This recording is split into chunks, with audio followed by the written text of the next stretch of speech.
Hello and welcome to episode 170 of the Casual Try Hard podcast. I'm Bryan, And I'm James. and depending on if we cut some stuff, you may have heard about some classic TV shows leading into this YouTube video. Yeah, I'm not sure how much of that I'll keep, but we'll see if I can edit it down a little bit. We'll see if we can make it better. Yeah. So this week we're talking about Streets of New Capenna, Yep. a little bit of draft archetypes, and then some cards that have caught our eye. Yeah, this is kind of our set review episode that we do every time a new set comes out. We break down some of the limited archetypes and then talk about some cards that are interesting. Sometimes they're cards that are good, sometimes they're cards that are traps, but they're always cards that are worth talking about. So I hope you guys enjoy the show. Make sure that you head on over to YouTube and check out the video for this episode. I've got it set up so you can follow along with us. Look at all the pretty cards, and I think I did a great job with the presentation this time, so make sure you go show your support. He did. He definitely upped his game. Yeah. If you want to get at us on social media, you can check the description below. All of our links are down there. Yep. You can also, if you want to support the show, use our TCG Player affiliate link. We would really appreciate it. It's tcg.CasualTryHardMTG.com. Head on over to TCG Player using that link, sign in like normal. Whatever you purchase, we'll get a percentage of to help the show stay afloat.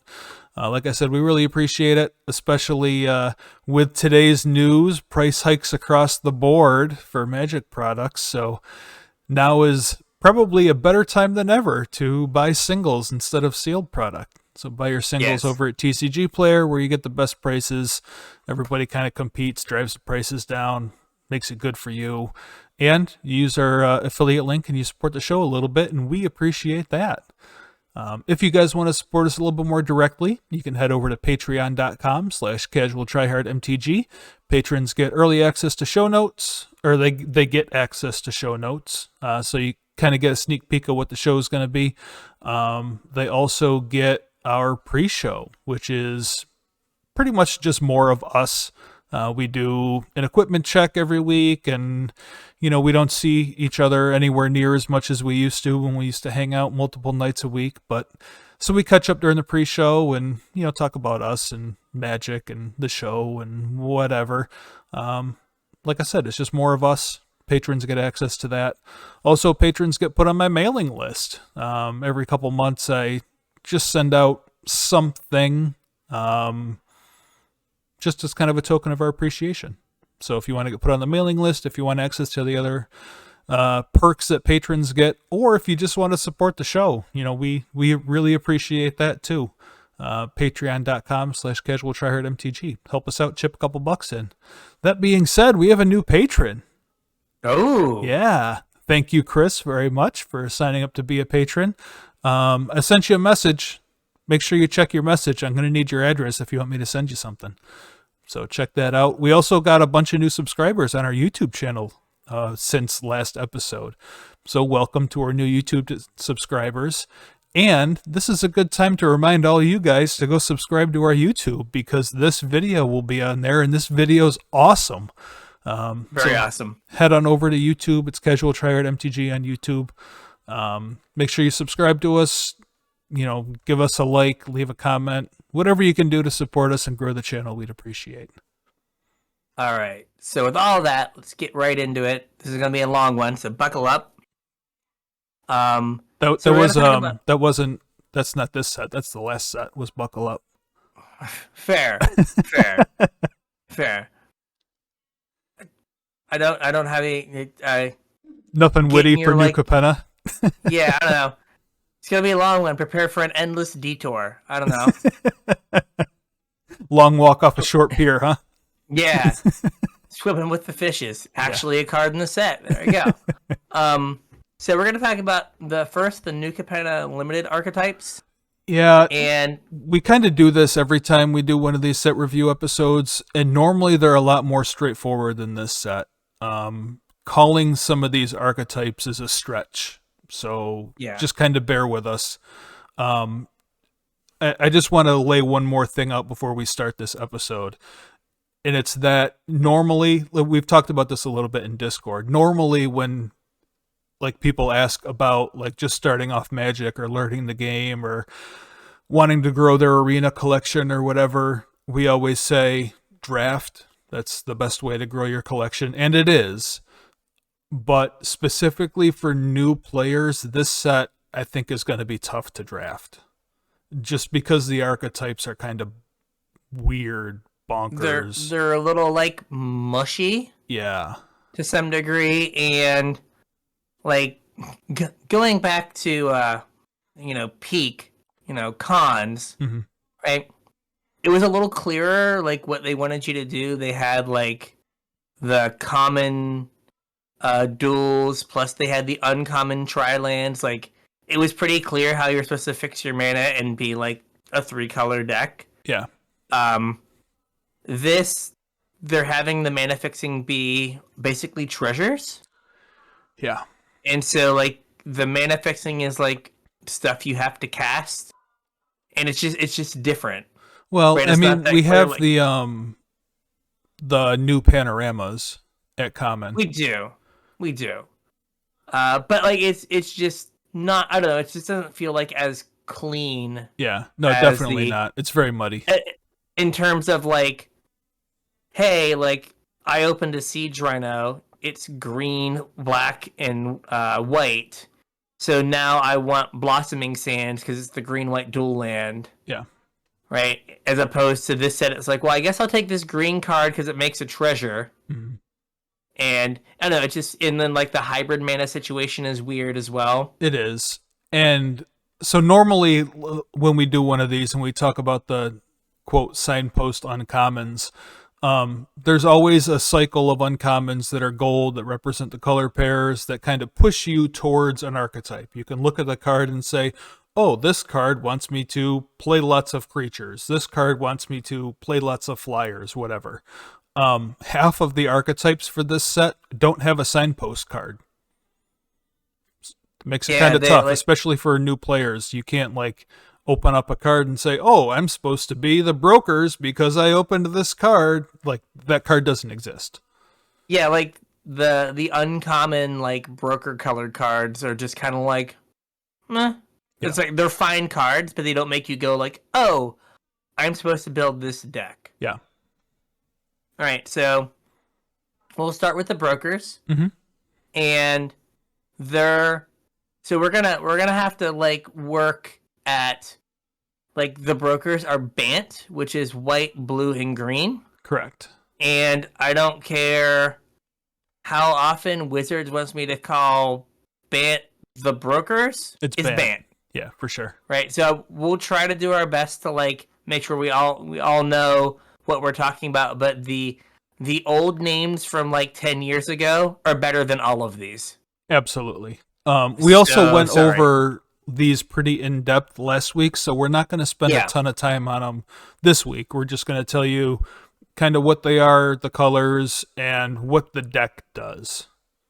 So if you want to know more about like the specific mechanics, you can check out last week's episode.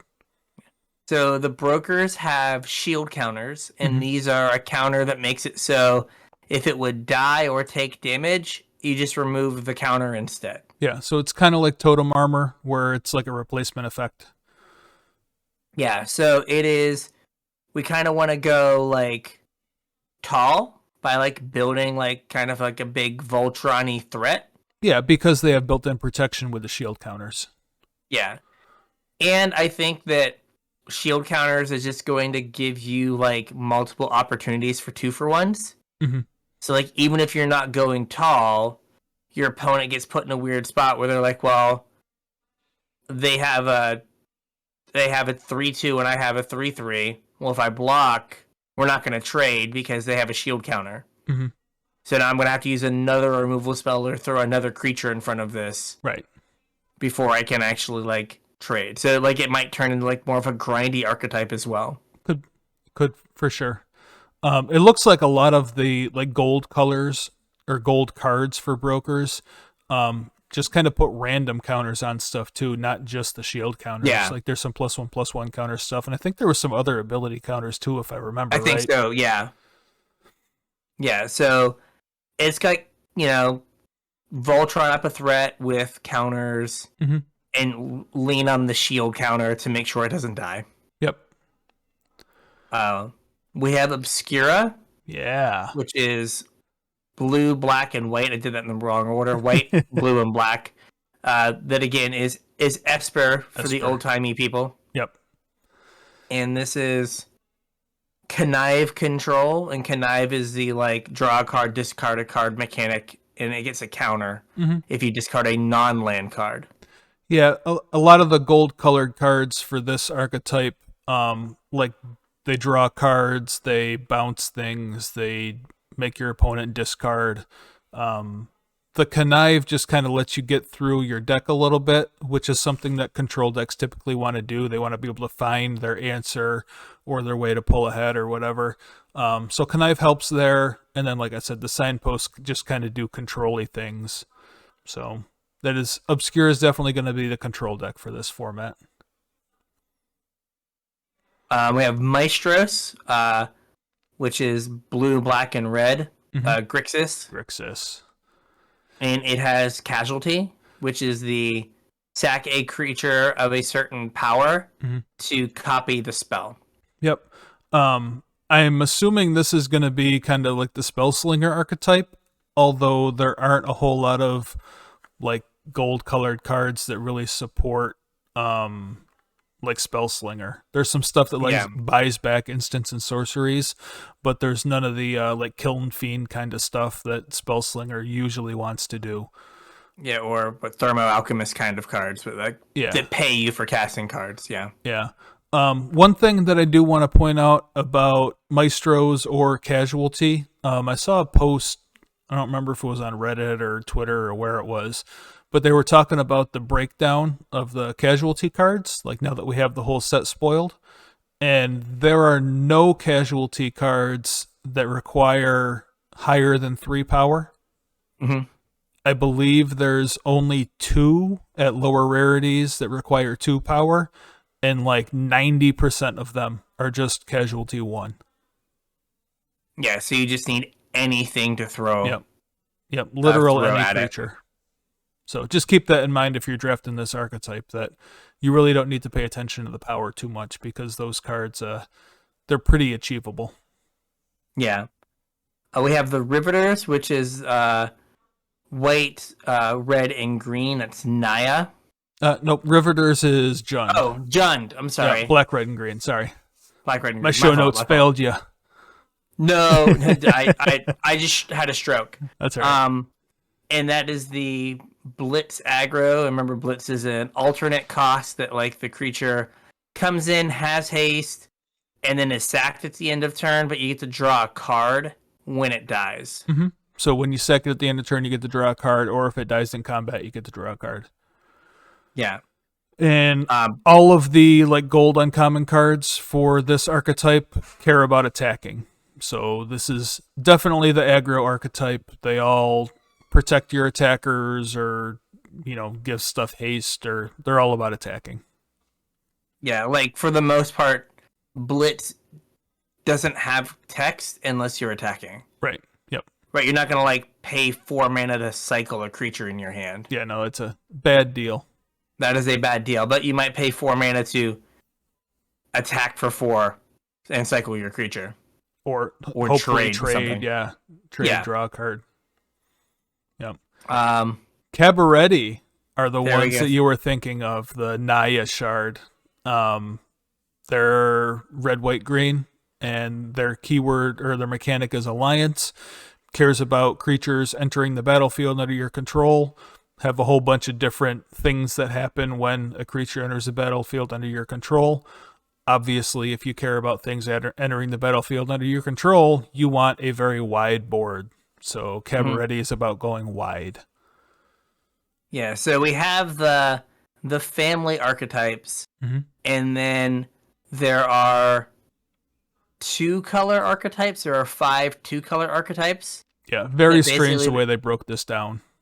Where they're kind of trying to like tie 2 colors together that share the colors. So, or 2 families together that share the colors. Yep. So we have Exotic Pets is the blue-white Yep. gold card. Yep. The Obscura, or the Brokers and the Obscura, the two families that have blue and white in them. The Obscura is Connive, and the Brokers are the shield counters. Both of those things give counters to creatures, so the blue-white archetype cares about counters. Exotic Pets here is 1 white-blue for an instant. Create 2 1/1 blue fish creature tokens with this creature can't be blocked. Then, for each kind of counter among creatures you control, put a counter of that kind on either of those tokens. So it cares about the counters you've put on other stuff, and then adds them to these 2 unblockable creatures that it gives you. And Connive, there are some cards in both Obscura and Bant that trigger on dealing damage or attacking. So having some 1/1 bodies that can't be blocked lets you maximize those cards as well. Yep. Then we have the blue-black mechanic, which isn't really a mechanic, but sure. It's so this card is Snooping Newsy. That's a weird blue-black for a 2/2. And when it enters the battlefield, you get to mill 2 cards. And as long as there are 5 or more mana values among cards in your graveyard, Snooping Newsy gets +1/+1 and has lifelink. Yeah, I mean, I don't know how easy it's going to be to turn on this thing, which is the archetype for blue-black, having 5 different mana values in your graveyard, but 2 mana for a 3/3 lifelinker's pretty decent. Yeah. That's pretty good. And we're gonna call this out now. Snooping Newsy is a common. Oh, it is a common. So it's not even the signpost uncommon for the for it. With the amount of text on the card, it feels very uncommon-y. It sure does. But yeah, the Obscura and the Maestros are the 2 families that share blue and black. Connive cares about looting, which is the Obscura mechanic, and that'll help you put different mana value cards in your graveyard. And then the Maestros let you sacrifice creatures, which also puts cards with different mana values in your graveyard. So both of those mechanics help to build this archetype. It's a weird archetype. Next up, we have the Body Dropper. Yeah, black-red. The Maestros and the Riveters share this color pair. Both mechanics sacrifice creatures. The Maestros through Casualty, that's the word I was looking for. And the Riveters with the Blitz mechanic sacrifices. So the black-red archetype is sacrifice. What's Body Dropper do? It is whenever you sacrifice another creature, put a +1/+1 counter on Body Dropper. And then black-red, sacrifice another creature. Body Dropper gains menace till end of turn. Yeah, that's pretty decent, I think. It is pretty decent. 2 mana for a 2/2, and you give it a +1/+1 counter and menace when you sacrifice a creature. Yeah. Seems pretty good. Also a common.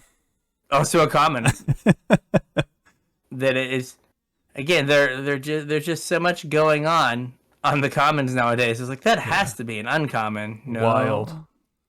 Wild. Yeah, I'm scrolling through looking for the common or for the gold uncommon.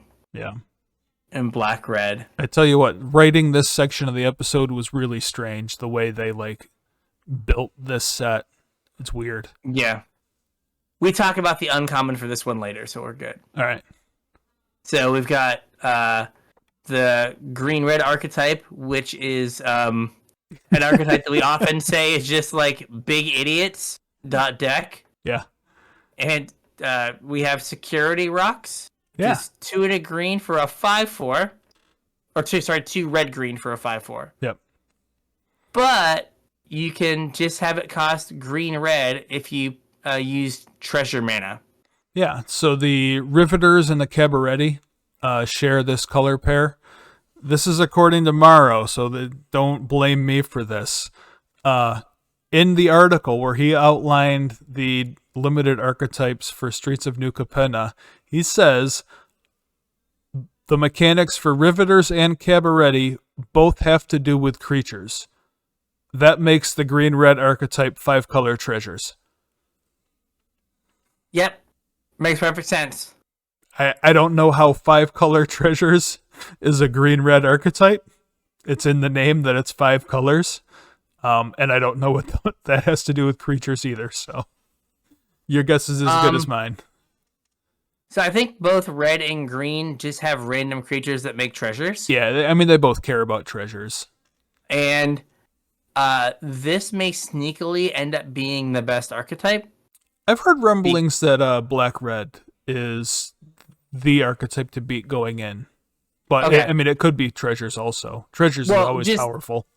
Just like a lot of times formats devolve into, like, if the fixing is even close to good enough, just 5-color pile. Yeah.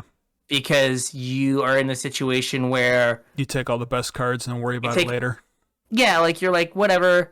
I don't have to worry about my seat too much. I just take powerful things, and then I just have to make sure I take all the cards that, like, randomly make treasures. Yeah. And, right, like, if I told you that you were going to have a 3/3 Vigilant Trample that gave you a treasure for 3, so you could play a black 5-drop on turn 4, you would play that deck. Mm-hmm. Like, so wait, I'm a green card, yes, and then I get to play whatever mana card I want to next. Ahead of curve, yeah. Okay, awesome. Like, that ends up being the most powerful thing. Yeah. So it might be like, you know, how Kaldheim was 5-color soup, but Kamigawa has kind of turned into 5-color soup, where it was like aggressive initially, and now it's just kind of like, yeah, just you can play anything you want. Like, there's enough time. Yeah. So as long as, like, black-red is not super punishing, you might be able to just, like, lean on, like, I'm going to take the treasure makers and then cast anything I want. I mean, especially if you get a bunch of undercosted beaters that, like, help you along the way, that does a lot towards slowing an aggro deck down. Yeah, the like, the treasure makers a lot of them are creatures. Yeah. So it's like, I have a blocker and it ranked me. And hopefully, if you're playing against an aggro deck, like, the worst you're gonna do is trade it for something. You're not gonna, like, have to chump against the aggro deck. Yeah, like, but again, you're like, I'm gonna play my 3-drop and trade it. Yeah. And it made me a treasure, so I'm gonna play my 5. Yeah. And now I'm ahead of you with presumably a bigger body, and so I get to win that way. Yep. All right, and then green-white is the mashup of Cabaretti and which one? Brokers. Okay, so this comes back around to brokers. Yep. The Cabaretti, like we said, wants you to go wide. They care about things entering the battlefield. And then the brokers are shield counters. And according to Mark Rosewater, that makes the green-white archetype Citizen Tribal. Awesome. Makes perfect sense. I'm in. Makes sense to me, sure. I guess there's a lot of stuff that cares about citizens. There are some cards that care about citizens, make citizen tokens, are citizens, whatever. The example here that we have is Darling of the Masses. It's 2 green-white for a 2/4 elf citizen. Other citizens you control get +1/+0. And whenever Darling of the Masses attacks, create a 1/1 green and white citizen creature token. Actually seems like a pretty good limited card. Yeah, like, it's one of those cards that, like, if you can't trade with it, or you can't answer it for, like, a turn or two, you just lose. Yeah, keeps making like, 2/1s. Yeah, I'm making all these 2/1s, and I guess you just die. Yeah. Okay.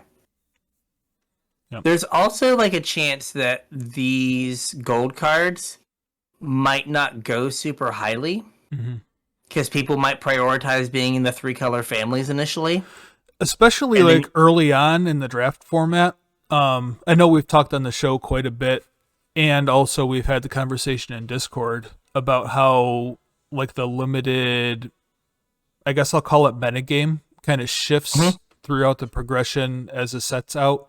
It starts off one way and then kind of morphs into something else. You mentioned Kamigawa kind of turned into 5-color soup, and it very much was not 5-color soup when at the beginning, not at all. When it started. It was kind of the opposite of that. It was very much like curve aggro. Yeah. So yeah, maybe this kind of goes the same way where, people are either excited about the crime families and want to do 3-color decks, or don't understand like the limited format because it's very strange. Like the way they've broken this format down is very unlike anything they've ever done. So it might behoove you to put some time in early, and with the information that we've kind of laid out here, at least you'll know what the archetypes are going in. Maybe you can build your collection early if you get in early enough before people kind of understand, figure out what is going on. Yeah. All right. So now we're going to move into more of the constructed cards that look interesting. Yep. And we're going to start with the just monocolored cards. Yep. And then move into like the gold colored cards. So the first one is one I threw on the list, which was Depopulate. Yep. So it's 2 white for a sorcery. Each player who controls a multicolored creature draws a card, then destroy all creatures. Yeah, so this is Shatter the Sky with a different criteria for the drawback. Yeah, Shatter the Sky was creatures of power 4 or greater? Yes, 4 or greater. And so this is multicolored creatures. There are, maybe not in standard with a multicolored set being, played, but... Well, I mean, actually, there's a couple multicolored sets in standard right now, because Strixhaven was a multicolored set also. Fair. So fair. But, like, this might be, like, bad Wrath of God, but if your opponent goes, like, planes into the 1/2 with training, right, like, this is just Wrath of God. Yep, get them. Yeah, like, it has no downside against, like, mono white or mono red or, like, mono green. Like, those decks just lose all their permanents. And, like, going back a little ways, a lot of the creatures that see play are monocolored because they're easier to cast. Like, as you go back in time, there's less, like, multicolored creatures. Yeah, I don't know what, like, the breakdown in Pioneer is, but I could definitely see, like, this replacing, like, Shatter the Sky, because it may just be a situation where there aren't a lot of multicolored spells or multicolored creatures laying around. So that is something to consider. I mean, the Niv deck is popular in Pioneer, right? Niv to Light? I don't think it is anymore. Oh, okay.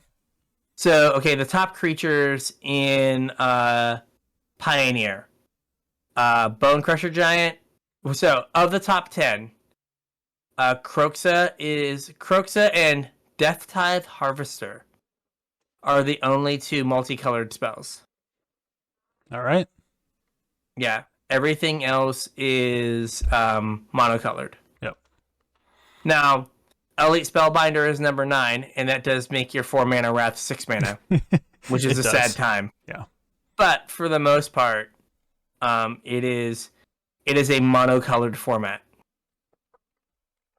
So, this is like if you were playing, what was the one we just said? Gosh, I'm really with it. The Pioneer? Shatter the Sky. Oh, Shatter the Sky, yeah. Right, like Depopulate might just be like a better option, right? You get their Bone Crusher Giant, without giving them a card. Yeah, you get their Goldspan Dragon without letting them draw them a card. And like they were gonna draw a card off of Kroxa either way. Right. So of the only creature that punishes you for playing Depopulate over Shatter the Sky is Bloodtithe Harvester in the top 10. So like I don't think that like this is probably saying strict upgrade is always hard, but it is probably an upgrade. I mean, there's a world where you swap them out post board also. You run one main deck and one in your sideboard and change them out as needed. So voiceover, so you have Winota at 14.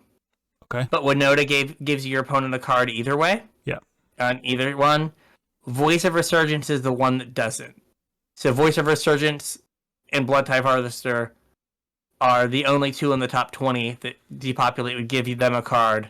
Yeah. And the other one wouldn't. So, yeah, this is probably... Or you have like a mix, you play 2 and 2. Mm-hmm. Right? So this is a card that's going to see play going back. Yeah. All right. What's up next? Extraction Specialist. It's a 2 and a white for a 3/2 human rogue with lifelink. And when Extraction Specialist enters the battlefield, return target creature with mana value 2 or less from your graveyard to the battlefield. That creature can't attack or block for as long as you control Extraction Specialist. So it's kind of a weird reanimate spell that like locks the creature up until it leaves the battlefield. I mean, it's clearly because the Extraction Specialist is carrying them. Well, right. As in the picture. Yeah. Of course. I mean, obviously. It is a card that, like, is just, like, enough value. Mm-hmm. Right? Where, what is the, is it Renegade Rallier? Is that the green-white version? Yep. That's any permanent? Yeah. Like, that card is almost good enough. Mm-hmm. I mean, that card was good enough for a little while. It saw play in Modern. Right, so, like, you could definitely see, you know, imagine you're playing against, like, Control, and you have a Thalia, and they kill it. And then you just Extraction Specialist. Now you have your Thalia attacks again into 3/2. So they have to, like, sweep you, or, you know, kill your Thalia again. Yeah. Right, like, things like that. Is there any, like, combo potential here? Are there any, like, 2 mana value creatures that are, like, you know, big beaters that make you sacrifice something when they come into play? Because that would be like everything wrapped up in one. You pay 3 mana, get your big nerd back, sacrifice this to it. Oh, I don't know. When you were mentioning that, I was trying to think of, like, I was thinking like Charming Prince, where you like play this blanket, get something cute. else. Yeah, that's like cute you could too. you could get 2 things. Yeah, I don't know if there's like I mean, unless you get a Croxa back. No, you don't get to keep it, but like you get to get another trigger off your Croxa. Yeah. Yeah, I don't know if there's like a big like it doesn't take care of your Phyrexian Dreadnought issue. You would still have to sack a whole bunch of other stuff. Yeah. What is Mir Superior? I'm not familiar with that one. It is a 2 mana 5/5. That you can only cast if you spent mana produced by creatures, and it's a 5/6 for 2 mana. So you have a big idiot that can't attack or block. So that didn't really do. But you can think of your little 3/2 as carrying a 5/6 robot, which I don't know, it's fun. I don't know. I didn't look to see. I was just more thinking of like this is just like a reasonable value card, and you know, kind of grindy thing. You know, Satyr Wayfinder, get back a Satyr Wayfinder kind of deal. Oh yeah, that's pretty cool. You're like hit a land. Oh, I threw a Satyr Wayfinder in, or I chump blocked with it. Get another land with this. This gets back Asmo. Oh yeah, it does. Dryad Arbor. Yep, Bloodtithe Harvester. Yeah, I mean, a Bloodtithe Harvester, yeah, that's just like your removal spell. You just like kill your thing with my Bloodtithe Harvester, get it back, and do it again. Yep. Yeah, no, it's one of those cards that has enough kind of going on that is interesting. Yeah. And like it doesn't have the restriction of being like, because Renegade Rallier, like it was Revolt and it was 2 colors. Right? This is just a single color. Fairy Imposter is a 1 mana 2/1 with flying. And when it enters the battlefield, you sacrifice it unless you return another creature you control to its owner's hand. Oh, so you could Extraction Specialist, get it back. Yep. I don't know.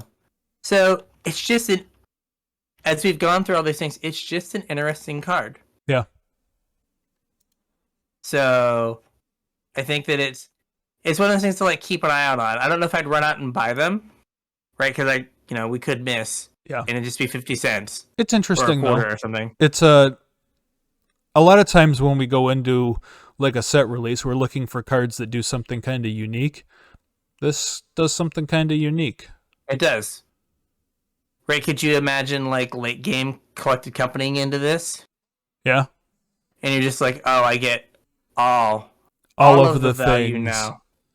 I get Minotaur everything. Explorer. Oh no, that's not it. That won't work.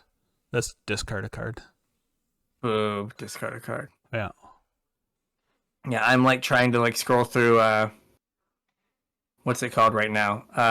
Scryfall. Yeah. I think I'm almost through Scryfall. Okay. Quickling does the same thing. Sacrifice it unless you return a creature.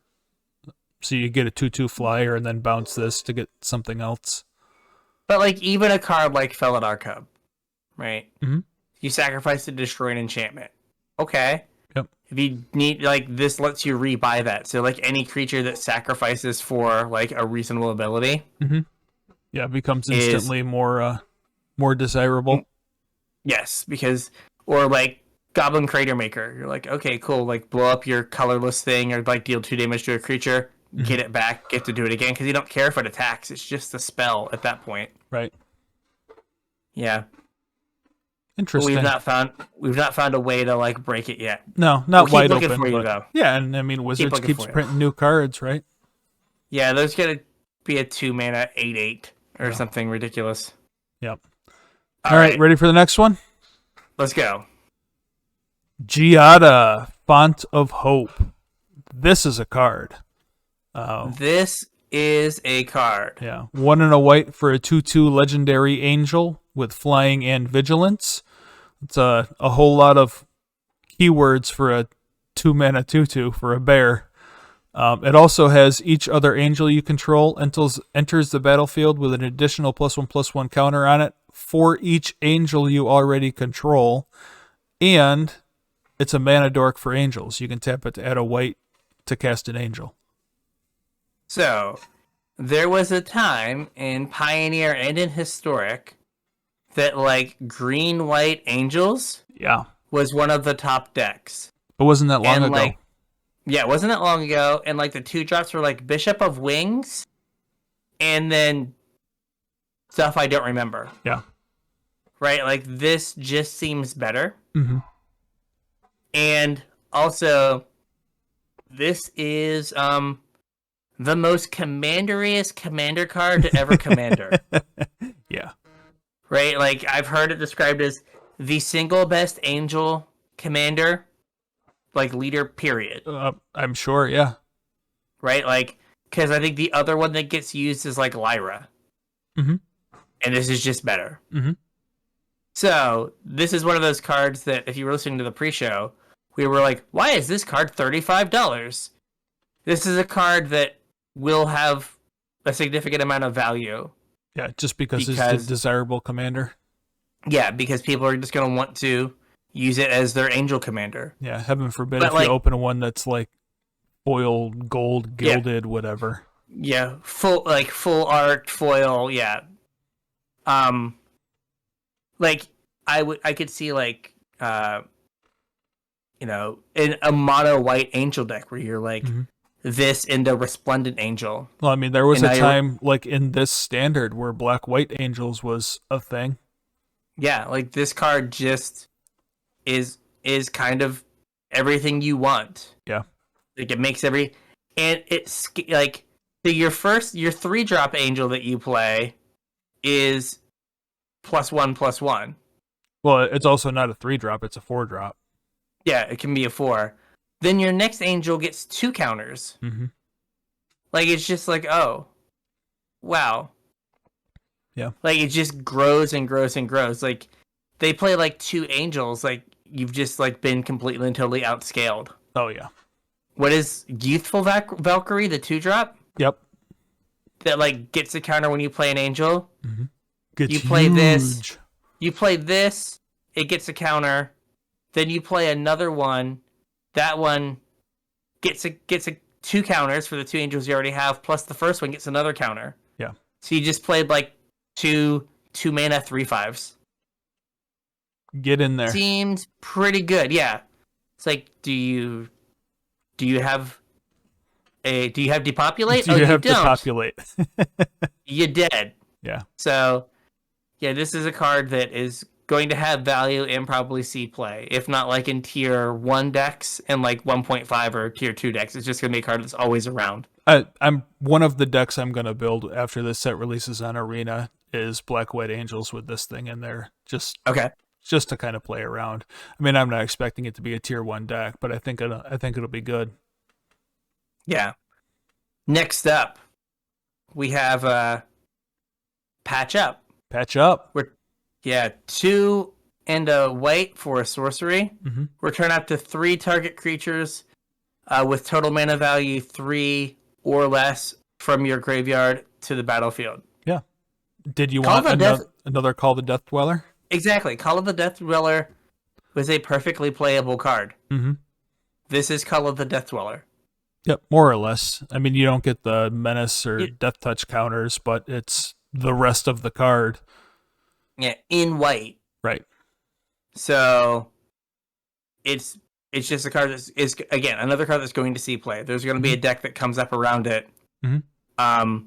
Right now in Pioneer, there's the Esper. Well, I've seen it in Abzan Grease Fang decks that are that play. The Strike, the black white reanimated creature. Mm-hmm.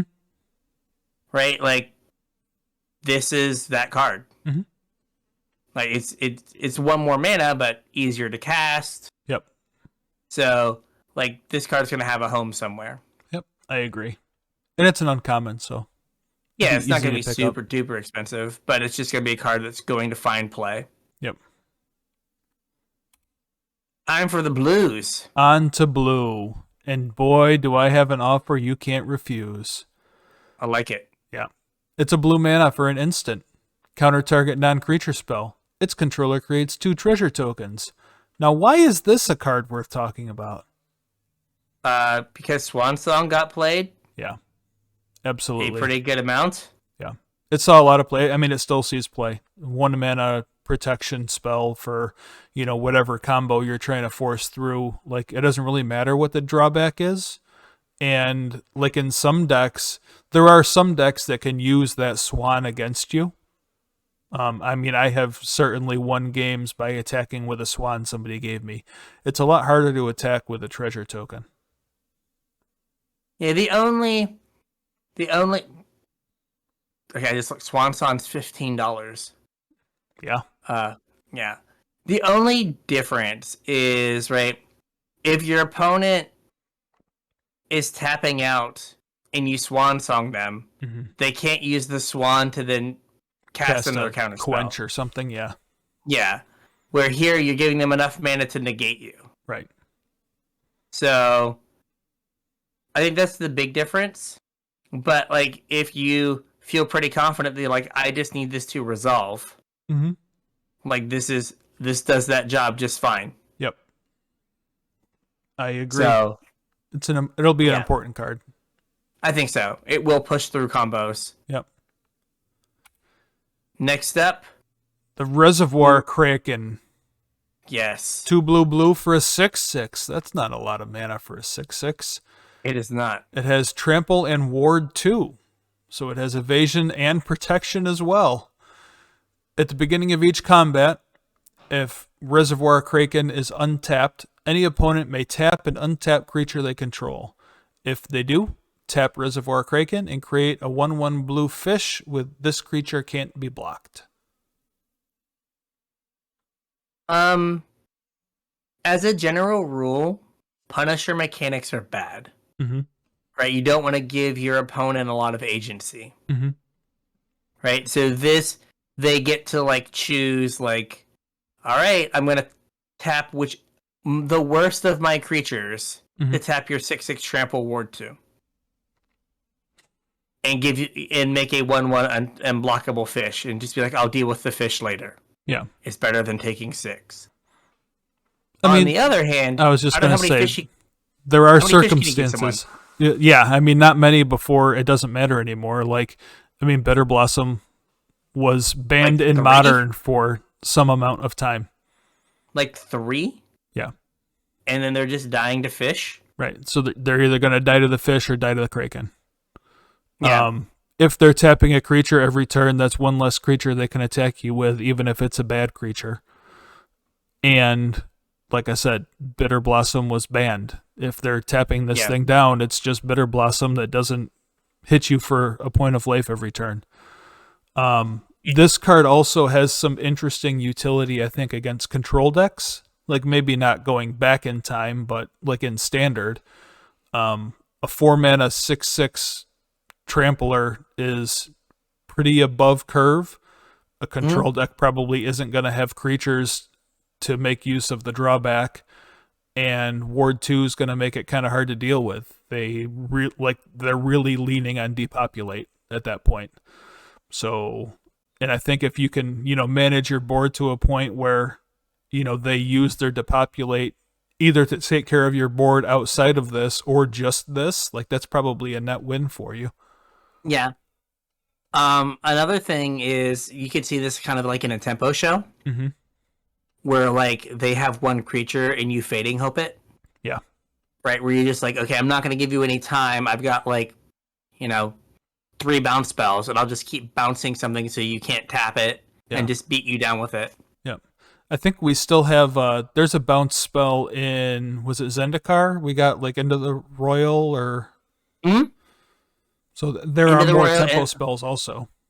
And then there's the weird, oh gosh, what is it?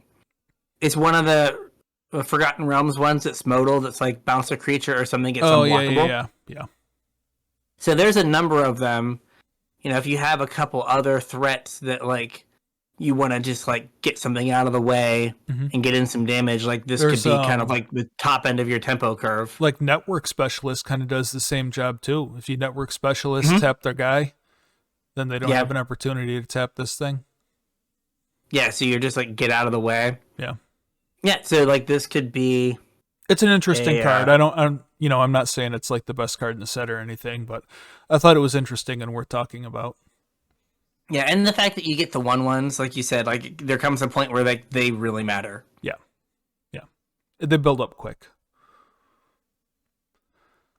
All right. So next up. Yeah. Security Bypass. Speaking of a tempo deck. Yeah.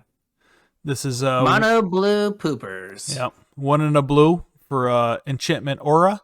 Enchant creature. As long as enchanted creature is attacking alone, it can't be blocked. Enchanted creature has, whenever this creature deals combat damage to a player, it connives. So you loot, and then if you discard a spell, you put a +1/+1 counter on it. So I think this goes in like 2 decks. It's kind of the like Curious Obsession card for like a mono blue tempo. Or blue splash another color tempo deck. Or it's kind of a boggly card. Yeah. Especially if you have like a bunch of shield counters laying around. Yeah. But it like makes your thing bigger. Yep. Each time. So like you just need to get in a few hits and then your creature kind of gets out of control. Yep. Without you really putting like any additional resources on it. Right? You're like, oh, here's whatever you're missing too, whether it's protection or more gas or whatever. Yeah, you're like, oh, here's my 2/2. Oh no, now it's a 3/3. Yep. Now it's a 4/4. Like, 1 or 2 more hits and the game's over. So you like really shorten the game with this. Yeah. With like anything that is like reasonable. I think like a tempo deck might be kind of awkward because I think the tempo deck role in Standard right now is kind of ninjas, and this really doesn't play very well with ninjas. Like you're not going to play this on a creature to make it unblockable and then return that creature to your hand to ninja something out, because then you just lose this and it didn't do anything for you. Yeah. So That might make it kind of awkward. But the same could be Agreed. said for the Reservoir Kraken, too. Like, if you're playing that in a tempo shell, like, that really doesn't fit with the ninja's theme either. Yeah. Although, I guess, like, that would make it easier for your ninjas to get through if they're having to tap down your big guy every turn. Yeah. And you can Where, like, return the it's token just to like, your hand, the unblockable token. Yeah, it's just kind of a, gosh, what is the word? It's just like an icy manipulator. Yeah. So maybe. All right, we go. Oh, hey, it's the blue swords to plowshares. Yeah, one more blue card. Witness Protection. Blue mana for enchantment aura enchant creature. Enchanted creature loses all abilities and is a green and white citizen creature token with base power and toughness 1/1 named Legitimate Business Person. I am a totally legitimate business person. Nothing to see here. Yeah, I mean, it's basically just Swords to Plowshares. Yeah, I mean, they get like a chump block out of it, but you've taken their 7/7 and turned it into a 1/1. With no abilities. Yeah, so like it makes your life way easier. Yep. And it's super cheap. And this thing's common for all you Pauper players. Yeah, no, it seems like a pretty solid card. Yeah. If a Tog was still legal, it would just turn a Tog into a 1/1. That's right. Totally legitimate business, a Tog. Yeah, exactly. I do not eat any artifacts. Nope. I am totally legitimate. Totally legitimate. All right. Next up, we got a solid name in black. Very, very punny name. This is Very punny. The Night Clubber. 1 black for a 2/2 human warrior. When Night Clubber enters the battlefield, creatures your opponents control get -1/-1 till end of turn, and it has Blitz for 2 and a black. So the same as the casting cost, but easier to cast. It does the same thing and replaces itself. Yeah, so like I almost feel like the Blitz mode, you'd almost use almost like a control deck, right? Like a Suffocating Fumes that also draws a card. Mm-hmm. Right, you're like, okay, I'll kill a few tokens and then get my card back. Yeah. Seems pretty solid. I mean, this card is super solid if the -1/-1 matters. I don't know like how much that's going to matter. Although, like, the Anvil decks have a lot of 1/1s in them. They do. I was going to say, like, you know, it's kind of, on one hand, it's like Plague Mare, which, like, saw no play. Mm-hmm. But on the other hand, it has a lot of, what's his name? Chain Whirler in it. Yeah. Right, like, if it's a card that gets played a lot, or if there's a bunch of 1/1s in the format, Night Clubber becomes really good and pushes the 1/1s out of the format, or the X1s out of the format. Yeah, this is actually a lot closer to Chain Whirler because it's only creatures your opponents control. Yeah. So it doesn't kill off all your stuff. Yeah, so you can, like, use it as a way to, like, control, like, Paulos, right? Mm-hmm. Whatever that card... Elite Spellbinder, right? They Yeah. play, like, an Elite Spellbinder, and, like, okay, well, just kill it with the Night Clubber and move on with my life. Yeah. And have a 2/2 left over. It also kills a Luminarch Aspirant, like, if they put the counter somewhere else. Kills a Thalia. Yep.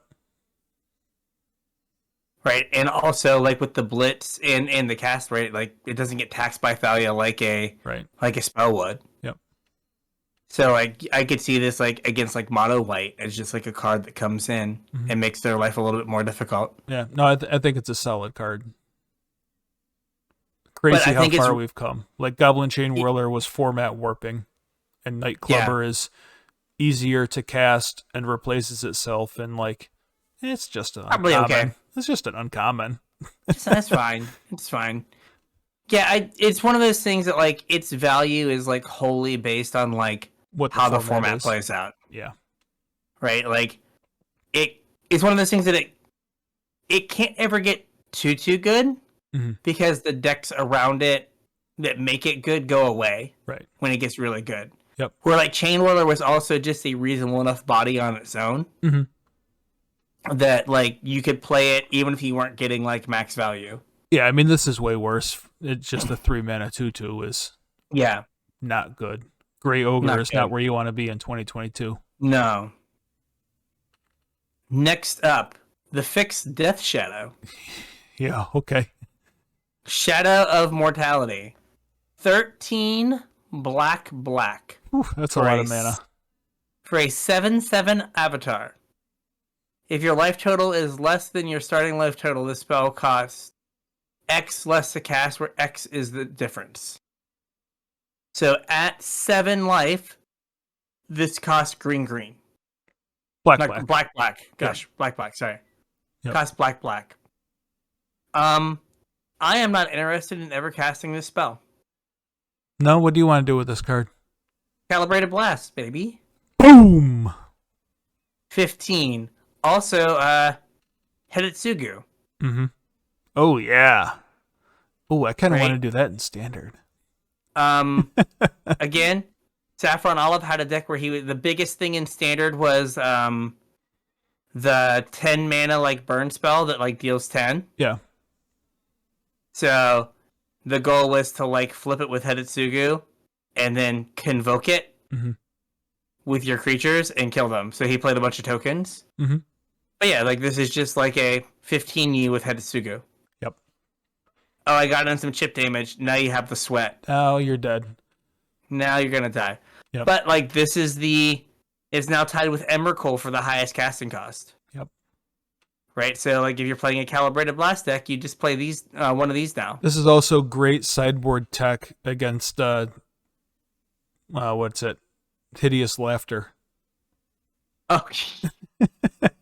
I will flip 2 cards. Thank you. I've been playing a Grixis Reanimator deck with like a pile of 7-drops to reanimate. Yeah. And my opponent will like cast Hideous Laughter and I'll mill like 5 cards. Yeah. And I'll be like, sorry. I mill like 30-something cards in my Anvil deck. Yeah. That card just wrecks me. Yeah, no, in Reanimator, it's just like, oh, that's cute. Like, you can never beat me with that card. Yeah. Had someone, like, cast one today, like, copy it, so they cast 2, and I think they milled, like, 15 cards total between the 2 of them. Just like, oops, sorry. You picked the wrong weapon here. Yeah. All right, we got 2 more black cards. Okay, what's this one? Shakedown Heavy. 2 and a black for a 6/4 Ogre Warrior with Menace. Whenever Shakedown Heavy attacks, defending player may have you draw a card. If they do, untap Shakedown Heavy and remove it from combat. Is this a cycle? Is there like a Punisher cycle? I don't know. I didn't think there were ones in other colors. There's a green one, right? Isn't the Topiary Stomper? It's not a pun. They don't get a choice. That's true. Right. But I wonder if there's like a cycle of, big creatures with downside. I guess I didn't look in white or red. I had not noticed it, but yeah, I do not know for sure. So I think we talked about this before, maybe in a pre-show or something, and I think we described it. It's somewhere near what's his name? Reggie. Yeah. I don't think it's quite Reggie. No, Reggie was a 7/6. Yeah. Vanilla, and you discarded a card. Mm-hmm. Right, but they always kind of had to like either take 7 or feed a creature to it. Yeah. Here, like they're not having to feed creatures to it, but they're having to feed you cards. Mm-hmm. Which, I mean, that could be super dangerous as well. Yeah. It's a kind of a snowball-y problem, much like we talked about the Reservoir Kraken, where there's only so many 1/1s they can give you before the 1/1s are a problem. A card is worth more than an unblockable 1/1, just in general. So there's really only so many cards they can give you before whatever you draw becomes more of a problem than the Shakedown Heavy is. I mean, imagine if you have 2 of these, drawing 2 cards a turn. That's like, not, you will win that game because they have to deal with this thing eventually. Yeah. Like you said, I think we talked about it already. I don't remember if it was in the pre-show or the actual show, but Thoughts hadn't changed. It's just Yeah. keep an eye on it. I think it's solid. So Yeah, it's like I said, it's if there's like a mono black aggro deck, which this plus our next card yeah. kind of like set up that there might be one. Yep, that's what I was Like, just gonna say. It seems like this is a card that would fit in that and, does the right stuff, like kind of punishes your opponent and makes it so they have to deal with it eventually, and then you have a full grip. Mm-hmm. So what's the next card that is also a black aggro card? Abs. Yeah. I mean, Tasigur. Tenacious. Yeah, Tasigur. This guy, no bananas, no carbs in this man's life. Yeah, this guy's living a carb-free lifestyle. This is if Tasigur and Oko had a love child, it would be Tenacious Underdog. It would. All right, so we've got Tenacious Underdog, 1 in the black for a creature, Human Warrior at rare. It is a 3/2 for 2. And it has Blitz, 2 black, pay 2 life. All right. And you may cast Tenacious Underdog from your graveyard using its Blitz ability. Wait, so this is a 2 mana 3/2 in black with no downside? None. In fact, only upside. Insane. Welcome to 2022. Insane. So this slots into any mono black aggro deck. Yeah. Right? It's your early beater, and then it's also a card advantage engine. Mm-hmm. Late. That's also trying to 3 your opponent. Yeah. Right? So how does a control deck deal with this card if they don't exile it? Rest in You're peace. attack you for 3, attack you for 3. Oh, you killed it. Yeah. I'll pay 4 and 2 life, attack you for 3, I'll draw a card. Yeah. Right? That just seems like they're in such a bad spot with this card. Yeah. It's also big enough that it crews vehicles, right? It's Scrap Heap Scrounger sized. It is. Yeah, I mean it's basically Scrap Heap Scrounger. That draws a card. And Scrap Heap Scrounger graveyard. Comes back a little bit easier. But I think you probably play both of them. Mm-hmm. And just okay, when the Scrounger's good, I'll bring it back. When this is good, late game when I just have a bunch of mana, I'll just bring this back. Yep. The downside is it doesn't stay on the battlefield like Scrounger, but it gets to block, unlike Scrap Heap Scrounger. It doesn't get to block. Well, at least when you play it for 2, it does. Yeah, when you play it the first time, it does. But yeah, against mono red or something, you can play it on 2 and be block. Yeah. With Scrap Heap Scrounger, you're just take 4. Yeah. I will take 4 here because he's not doing anything. So it at least gets to block in the early game, and then late game. And the fact that it just is a card draw engine is good. So yeah, this card does a lot. Yeah, it's solid. I dig it. All right, now we're on to the red cards. On to red cards, and we have a Professional Facebreaker. 2 in a red for a 2/3 with Menace.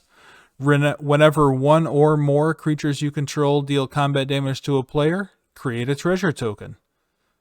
You can sacrifice a treasure token to exile the top card of your library, and you can play that card this turn. So this turns your treasure tokens into Impulse Draw, and also makes treasure tokens to ramp you or use for Impulse Draw. Seems like it does an awful lot for 3 mana. So, I don't know. I thought it was pretty neat. I'm not sure if there's a medium or bigger red deck right now, but this would definitely slot into something like that. In standards past, something was it On Crop Crasher?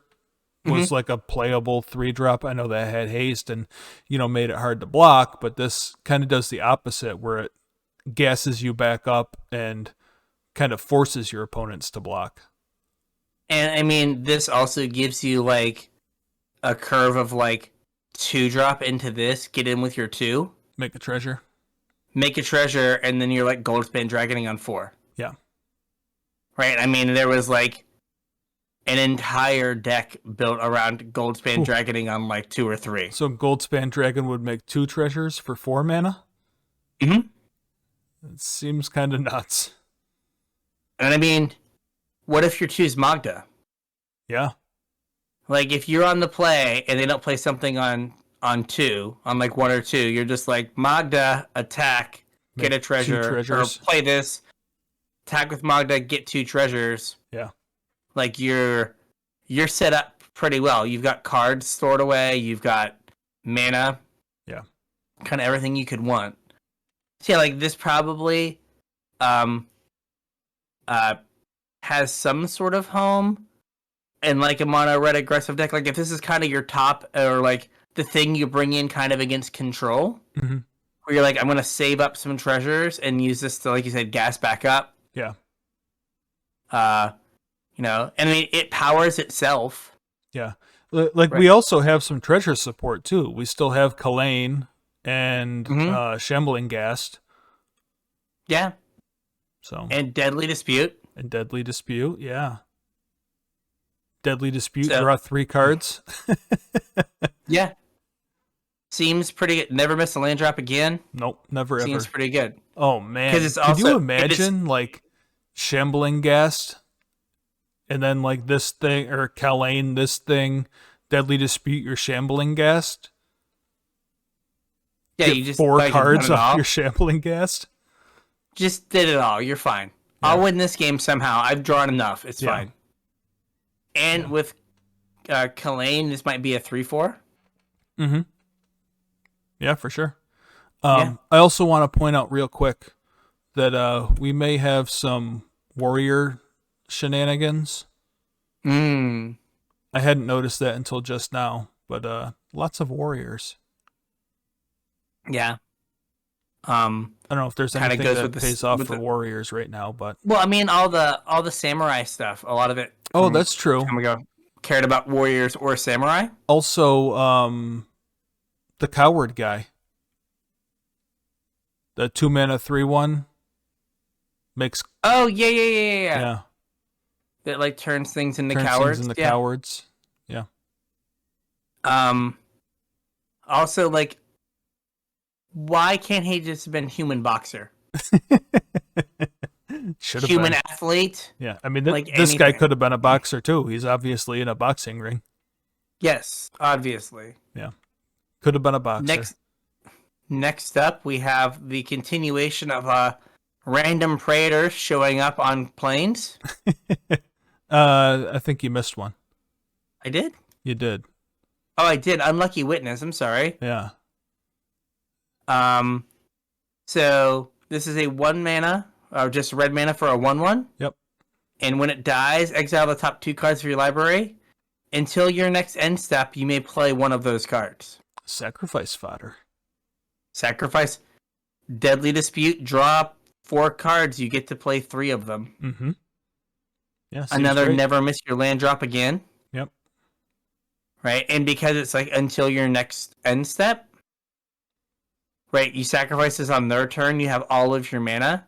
Right. The following turn to use, or like if you block, you have all your mana the next turn to pick one of those 2 cards to play. Yep. Solid utility creature. Is good. Yep. Yeah, it's a card that has too much text for a 1 mana card to not be good. Yeah, for sure. Now we have your Praetor. Now we have a random Praetor. Yep. So this is Urabrask Heretic Praetor for 3 red for a 4/4 hasty boy. Mm-hmm. He seems wildly undercosted, or overcosted for what we've been getting. Like a 5 mana 4/4 haste that doesn't have evasion seems Well, read the rest of the card though. So at the beginning of your upkeep, exile the top card of your library. You may play this card this turn. Mm-hmm. So basically, he is a Howling Mine for you, right? Kind of. And then at the beginning of each opponent's upkeep, the next time they would draw a card this turn, instead exile the top card of their library, they may play this card this turn. So it makes it so they don't get to keep the put cards in their hand. Yeah. You know what they have, and you know they have to play it that turn. Yep. So it's, I don't know. I think the first ability is good. I'm less sold on the second. It's awkward that it doesn't do anything when it comes down. Yes. Like, it's just a 5-mana 4/4 with haste. It doesn't, like, eat a creature or draw you a card or do something. Like, everything nowadays has to do something. You know what I mean? Yeah, I mean, think about Questing Beast, right? Now, Questing Beast was, like, ridiculous, but it was a 4-mana 4/4 with, like, a pile of keywords and a pile of text. Mm-hmm. And this, like, has a keyword, and the text is okay. Mm-hmm. But, like, if they exile a removal spell, like, you didn't get an extra card out of it. Right. Right, they just kill your thing and they move on. Maybe they took 4. Yeah, and they probably traded up on mana. You traded down on mana, they traded up on mana. Yeah, so it seems like it seems not good enough, which is wild to say for our mythic Praetor. Mm-hmm. Like, it seems like they've been safe with all of these. Yeah. Is there anything that, like, requires opponents to play cards from their hand, though? Like, I know there is in older formats, but there's nothing, like, in standard or historic, is there? Drannith Magistrate, like, left. Yeah. That was kind of the card. I mean, that would be a really awkward deck anyway. Red White Prison, man. Yeah. Containment Priest? That's gone too, right?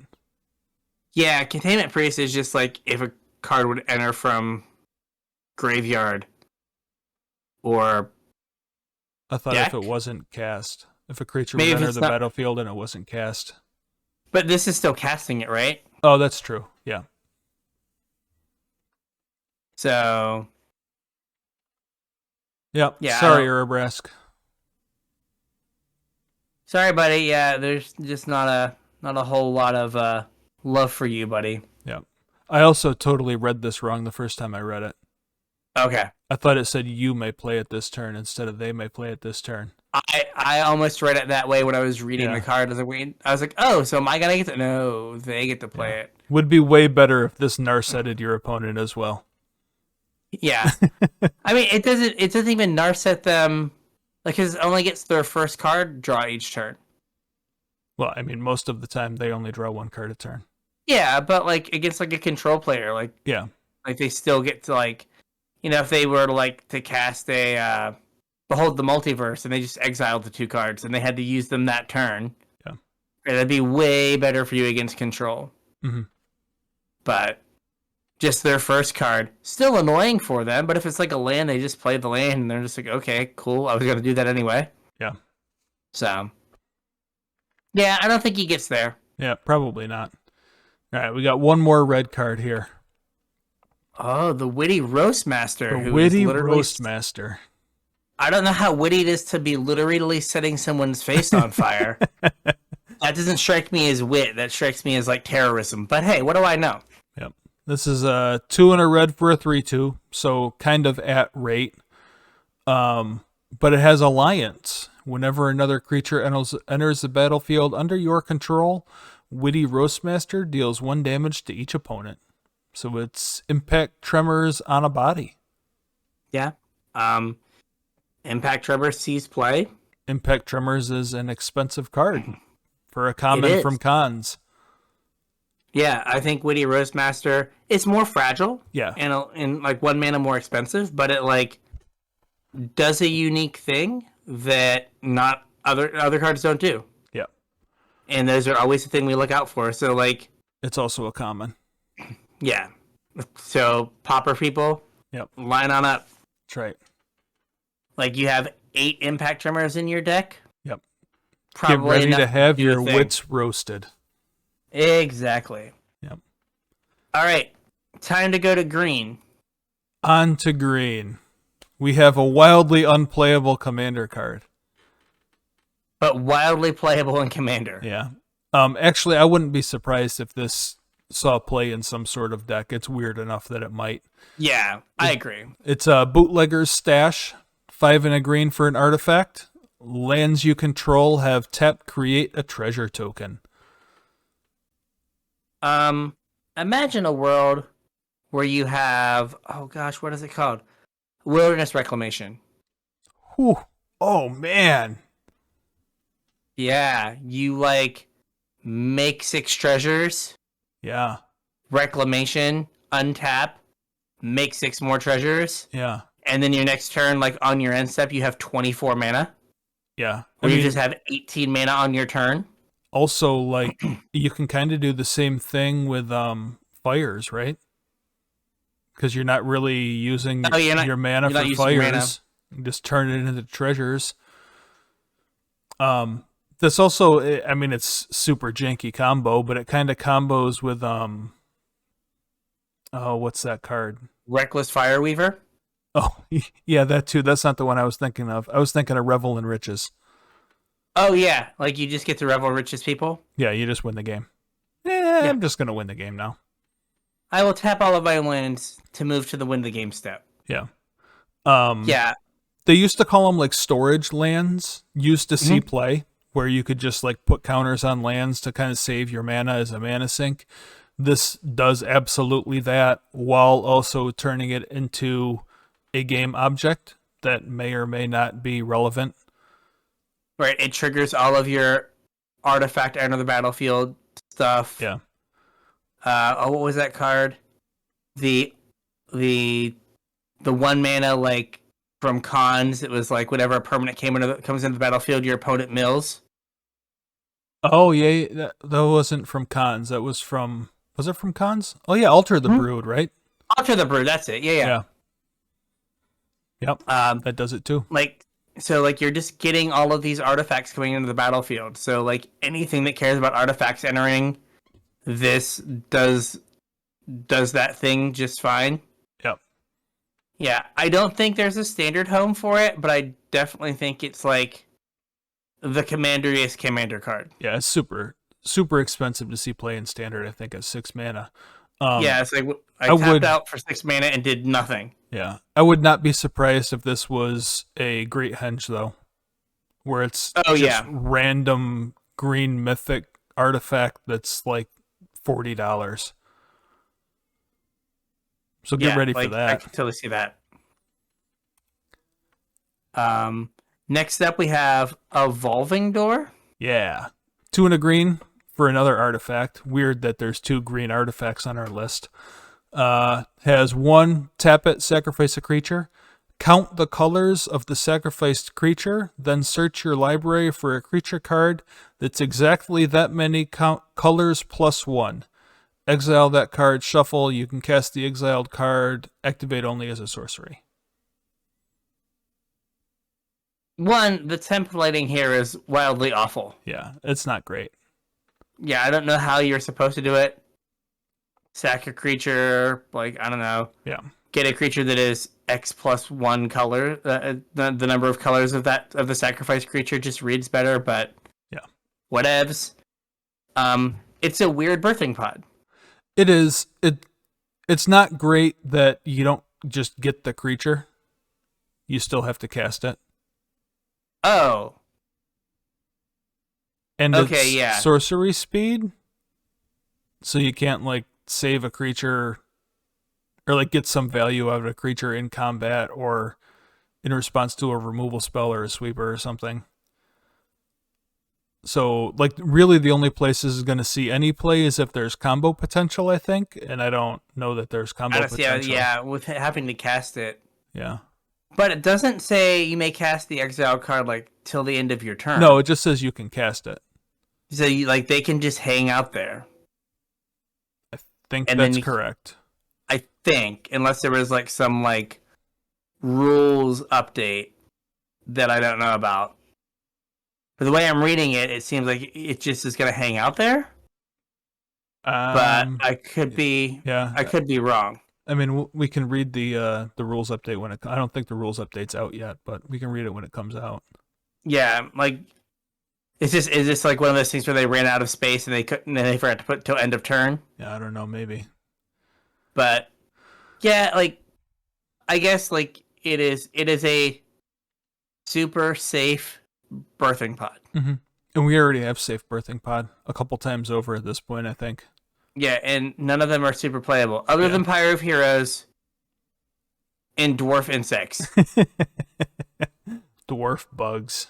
Dwarf Bugs. That's the only one that's even close to playable. Yeah. Yeah, I really can't think of any super good uses for this. I mean, the only thing that comes to mind is some sort of shenanigans with like hybrid creatures. Mm-hmm. But I don't even know what you do for that. Yeah, like, is there like some sort of weird? The only thing I can think of is, oh gosh, and it's not even a creature. Doctor Foundry, where it's like, I think it's black and then blue-white hybrid, so it's 3 colors, but it's only 2 mana. Yeah, it's only a 2-drop. Yeah, so like there aren't any cards like that in this set. Yeah.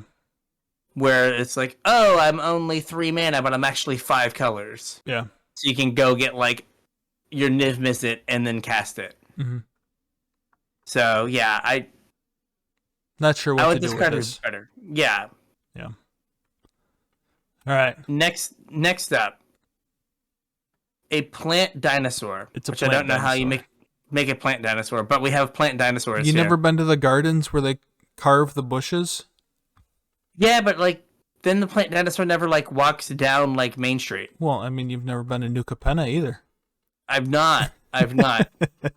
So we have Topiary Stomper. So 1 green for a plant dinosaur, as we've already brought up, that has vigilance. Mm-hmm. And it's a 4/4. 4/4. Yeah. When it enters the battlefield, you get to search your library for a basic land card and put it on the battlefield tapped, then shuffle. And then Topiary Stomper can attack or block unless you control 7 or more lands. I kind of sneakily think this card is good. I also kind of sneakily think this card is good. I think this card is better than people give it credit for. Like, it is on some level, not all the way, but it's Beanstalk Giant. Kind of. Right? Where Beanstalk Giant, right? What did we like about Beanstalk Giant? It was your ramp spell and your payoff in 1 card. Mm-hmm. Right? And like a 4/4 isn't much of a payoff. But like you don't have to then dump 7 mana into it. Right. Right? And if a ramp deck exists, right? Like, isn't the curve you want Topiary Stomper, hit your 4th, put in your 4th land, mm-hmm. play on turn 4, play land number 5, and then cast like Explosive Vegetation? Yeah. Now you have 7 mana? Yep. Or 7 lands, and now your Topiary Stomper is just beating face on turn 4? I mean, you could speed that up a turn if you wanted to. If you like Arboreal Grazer, put a land into play a land mm-hmm. on turn 2, play this, go get a land. Yeah, like there's plenty of ways to like get this to be reasonable. Yeah. Right? And like Beanstalk Giant saw like a reasonable amount of play. Mm-hmm. I know it's not like cultivate, like sure you hit your next land drop. Right. But like this is Field Trip kind of, right? It's Field Trip that you draw a 4/4 and cast it. Right? It's you go get elemental summonings. Yeah. And you just put the token on the battlefield for free. Yeah. And like Field Trip sees like fringe play. Mm-hmm. I think this card's sweet. If it's all a question, like this is one of those cards that like if there isn't a ramp deck, this card doesn't see play. It's not good enough on its own mm-hmm. to like make you play it. Yeah. And like, the keyword doesn't super matter unless you can turn it on either. Yeah, like it has no keyword until you have like basically you think of it as it's a 3 mana ramp spell. Yeah. And then at some point it is a creature. Mm-hmm. But initially it is not. Yep. See, if you're just happy with it being a 3 mana ramp spell, like in a heavy green deck, I'd rather play this than Field Trip. Mm-hmm. Where like Field Trip doesn't even fix your mana because it only gets forests. Yeah, and it doesn't count towards devotion either. Yeah. So I think this card will probably have a home. Mm-hmm. It's cool. And like, yeah, it is different. I mean, think about I know it's not the same card, but think about Wayward Swordtooth. Mm-hmm. How much was Wayward Swordtooth when it was in print? I don't know. It was pretty expensive. Like people didn't think it did much, and then it kind of found its way into primetime decks there for a while.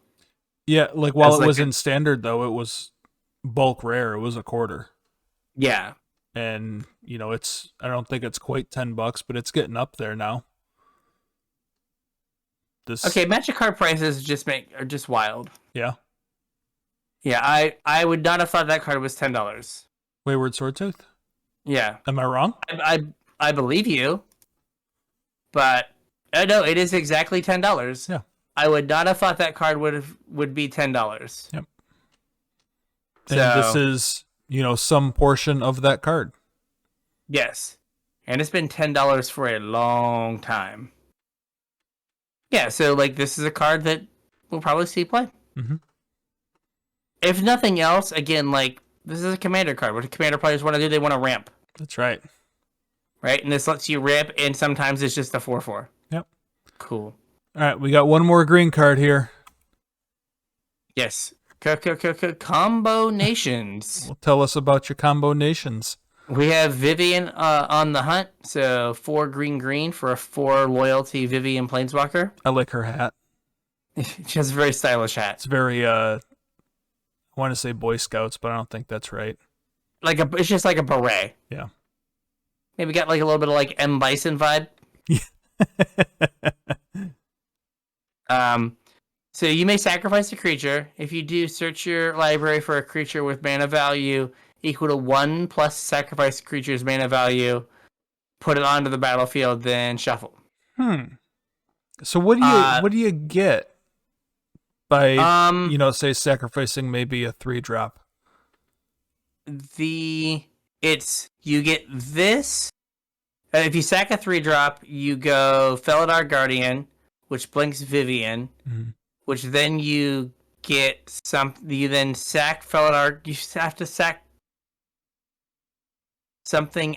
Oh, what is the other thing? It definitely involves Felidar Guardian getting another sack, and you end up like with Kiki Felidar Guardian. You get Planebound Accomplice? Oh, yeah. Yeah. You put this in with Planebound Accomplice. Yeah. Sack Planebound Accomplice to get Felidar Guardian, which you then blink Vivian. Yep. And then I forget what's after it. There's like another step that you get back. You get back the other card. Mm-hmm. Let's see, Vivian on the hunt combo. Of course, there's a video. Can't watch that. All right, so get Felidar Guardian. Flicker Vivian. Then sack. Karmic Guide. That's the card. Oh yeah. Sack Felidar Guardian. Get Karmic Guide. Get Guardian back. Flickering Vivian. Sack Guardian. Get Kiki.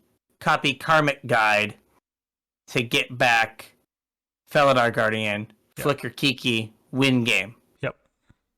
So it's just, and like the reason people are saying Planebound Accomplice is this lets you do that on turn 4. Yeah. You're like Planebound, land, and if they're tapped out, if they're tapped out and not playing Solitude, you get to go nuts and win the game. Yeah. The issue is one, you have to play Planebound Accomplice. I may have bought a whole bunch of Planebound Accomplices when Modern Horizons first released. Yes. This might be your time to shine. My chance to cash out. Yeah, this might be it. Cause it is your time to cash out, good sir. Yeah. They were 0. This is Moto. On tabletop, they were 50 cents. Yeah, I think that's what I paid for them. They are now $3.50. Maybe it's not quite time to cash out. You missed the peak. It was $5. Oh man! But they are $3.50 now. I always miss the peak. But like this also works with literally any 3-drop. Like you could play like a semi-reasonable game of Magic, and then play Vivian in like dumpster any 3-drop. Yeah. And start the chain. So I really think that is the main use for this card is just the combo. I mean, 4 mana is an awful lot for anything else she does. She doesn't have an alt. She has a +1 that's mill 5 cards and put any number of creature cards milled this way into your hand. So it's Lead the Stampede. Yeah. And then she has a -1 that's make a 4/4 green Rhino Warrior creature token.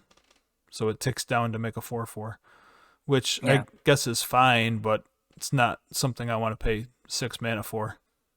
Yeah, and you can't there are no win the game combos in Pioneer where the 6 mana cost might be a little more palatable. Yeah. So you're just stuck with it does the thing in Modern and it kind of doesn't do anything. Yeah. Now in a deck that is all creatures, the +1 can just be game ending. Yeah, but you don't want a 6 mana Lead the Stampede. No. You probably don't want a 6 mana to Lead the Stampedes. Yeah. So it's probably just not good enough unless you're doing something unfair with the birthing pod mode. Yep. It's weird that we have 2 birthing pod effects in the same set. It is. It is, and both of them were no. Yeah. Probably not. Very strange. Probably not. All right, moving on to some multicolored cards. Okay, I guess one quick thing. Okay.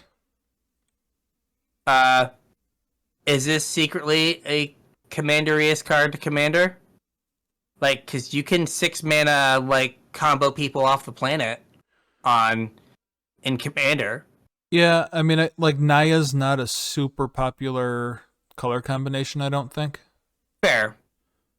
And I don't know that there's a Naya commander that tutors this thing out. And those colors don't. I guess white tutors planeswalkers. Yeah. But again, that's the only other place that it could see play, because everyone got hyped for Modern and spiked Planebound Accomplice. Yeah. But I don't think it's good enough there. Yeah. Because how bad is your Planebound Accomplice when you just don't have Vivian? Right. I guess you're trying to put in Big Karn and exile a thing. I don't know. Doesn't seem ideal. All right, we are off to the gold cards. Yeah. First up, we have Aven Heartstabber, blue-black for a 1/1 bird assassin with flying. As long as there are 5 or more mana values among cards in your graveyard, Aven Heartstabber gets +2/+2 and has Death Touch. When Aven Heartstabber dies, mill 2 cards and draw a card. So for constructed, I almost feel like the middle paragraph is just flavor text. Yeah, I don't really know how you're gonna turn that on. Basically, you need a 0, 1, 2, 3, and 4. Mm-hmm. And most decks forego some portion of that curve. Decks that are playing 4 drops probably aren't playing 1 drops, and decks that are playing 1 drops probably aren't playing 4 drops. And I don't know if either of those decks are playing 0 drops. Well, lands count as well, zeros, right, but in standard, unless you're playing the panoramas, you're not putting your lands you're not getting in your lands graveyard. in Yeah, and as bad as this is, a 2 mana 3/3 flyer is a lot of work when you can have a 2 mana 3/2 ground beater that comes back. Yeah. Right? It just doesn't feel powerful enough. This card got me thinking, is Baleful Strix fine for standard?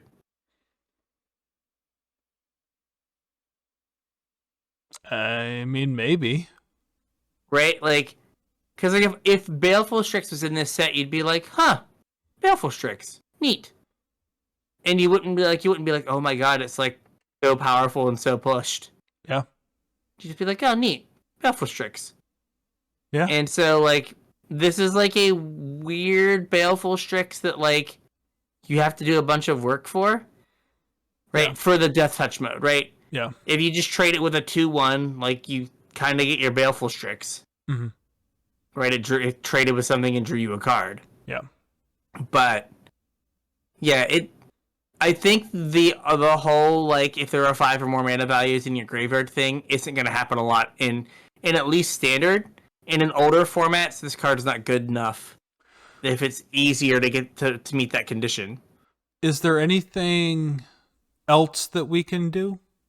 Like Street Wraith or Magnum Opus to help this thing out? Like like you said, it's a lot of hoops to jump through for what you end up getting out of the card. Mm-hmm. But like playing Street Wraith's not really a cost. Yeah. But like you said, I don't know if a 2-mana 3/3 flying Death Touch draw card when it dies is even good enough. Yeah, I mean it gets like what is that card? I was gonna say Pillar of Flame, but no, it's the Flame Blessed Bolt. Mm-hmm. Right? They like, you know, cast their discard spell and you're just like, Flame Blessed Bolt it. Yeah. And then they don't get their card, they don't get their mill. Yeah. Yeah, I don't know. It'd be different if it would have entered it milled. Yeah. Right. Oh, yeah. Help turn itself on. Yeah, but it doesn't turn itself on. It's just like, yo, right. I'm here. I hope you turn me on. It's like, okay. Name of the episode. I was gonna say things my college girlfriend has said to me. Hey, can you turn me on? It's like probably not. Probably not. Sorry. Could you help turn yourself on, please?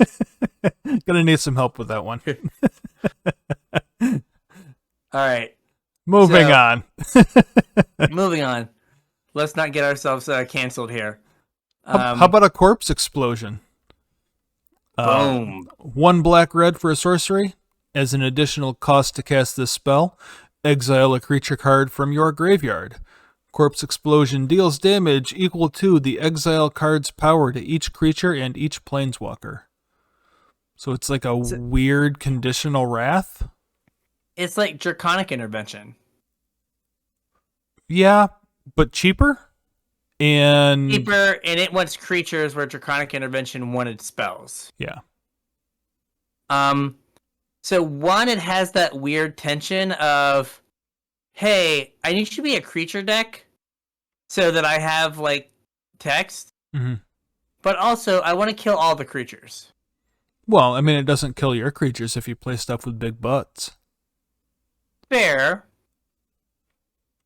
but like if you play like mono walls, then they like have no power. Yeah. Right, like this seems like a build your own Anger of the Gods. Mm-hmm. Like with like more steps. Yeah. It hits planeswalkers like, though. Yeah, but like imagine this is like in your mono white opponent and you're like, well, I've got to like attack into them and hope they block. Yeah. So that my card has text. What about not that it's a real deck anymore, but like Boomer Jund? I think isn't Boomer Jund playing like Hedetsugo Consumes All? Oh yeah, they might be. That is like kind of the Boomer Jund. Like yeah, that I guess like this thing play into Legacy. Never kills a Death Shadow. It never kills a Death Shadow, right? Like although it's really good, like with a Death Shadow, right? Oh yeah, you're just like discard my Death Shadow 13. Your Blasphemous Act you. Yeah. It also like might not get like Saga tokens. Yeah. Like I just worry about it like even like in limited, like how many times is it just gonna like not do something? Yeah, probably a lot. Or like miss, and like those are the cards that don't get to see like constructed play. Mm-hmm. It's like, oh, what if it doesn't do anything? Yeah, I can't play it. Yeah.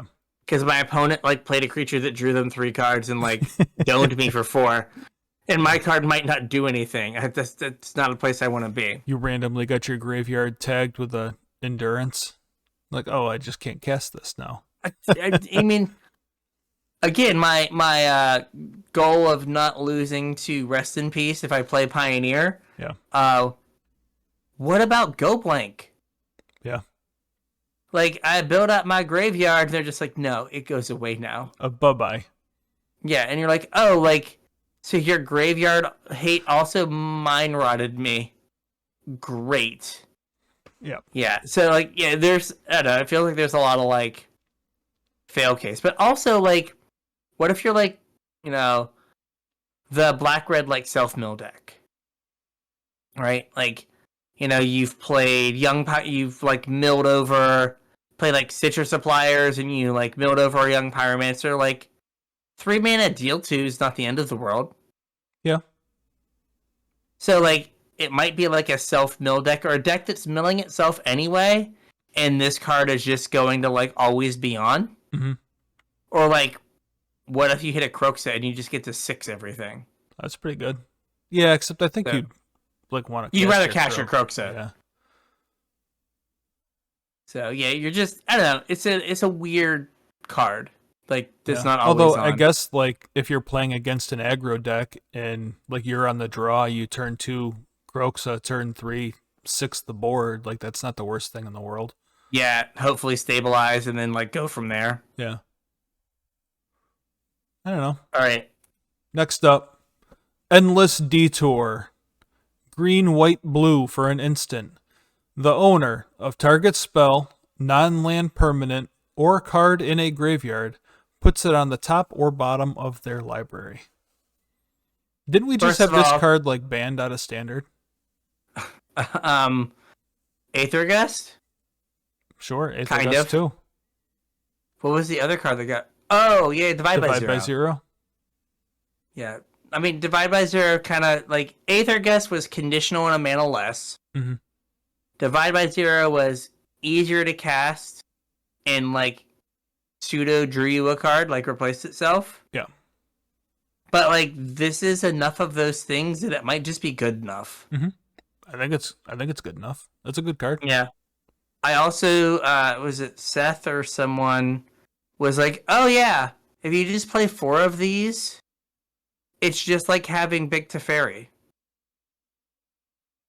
Right? What's your win con? My opponent mills out. Because you just keep putting... Since you get put an Endless Detour in my library. Yeah. Since it's like from your library, you just get to put one in your library. Yeah.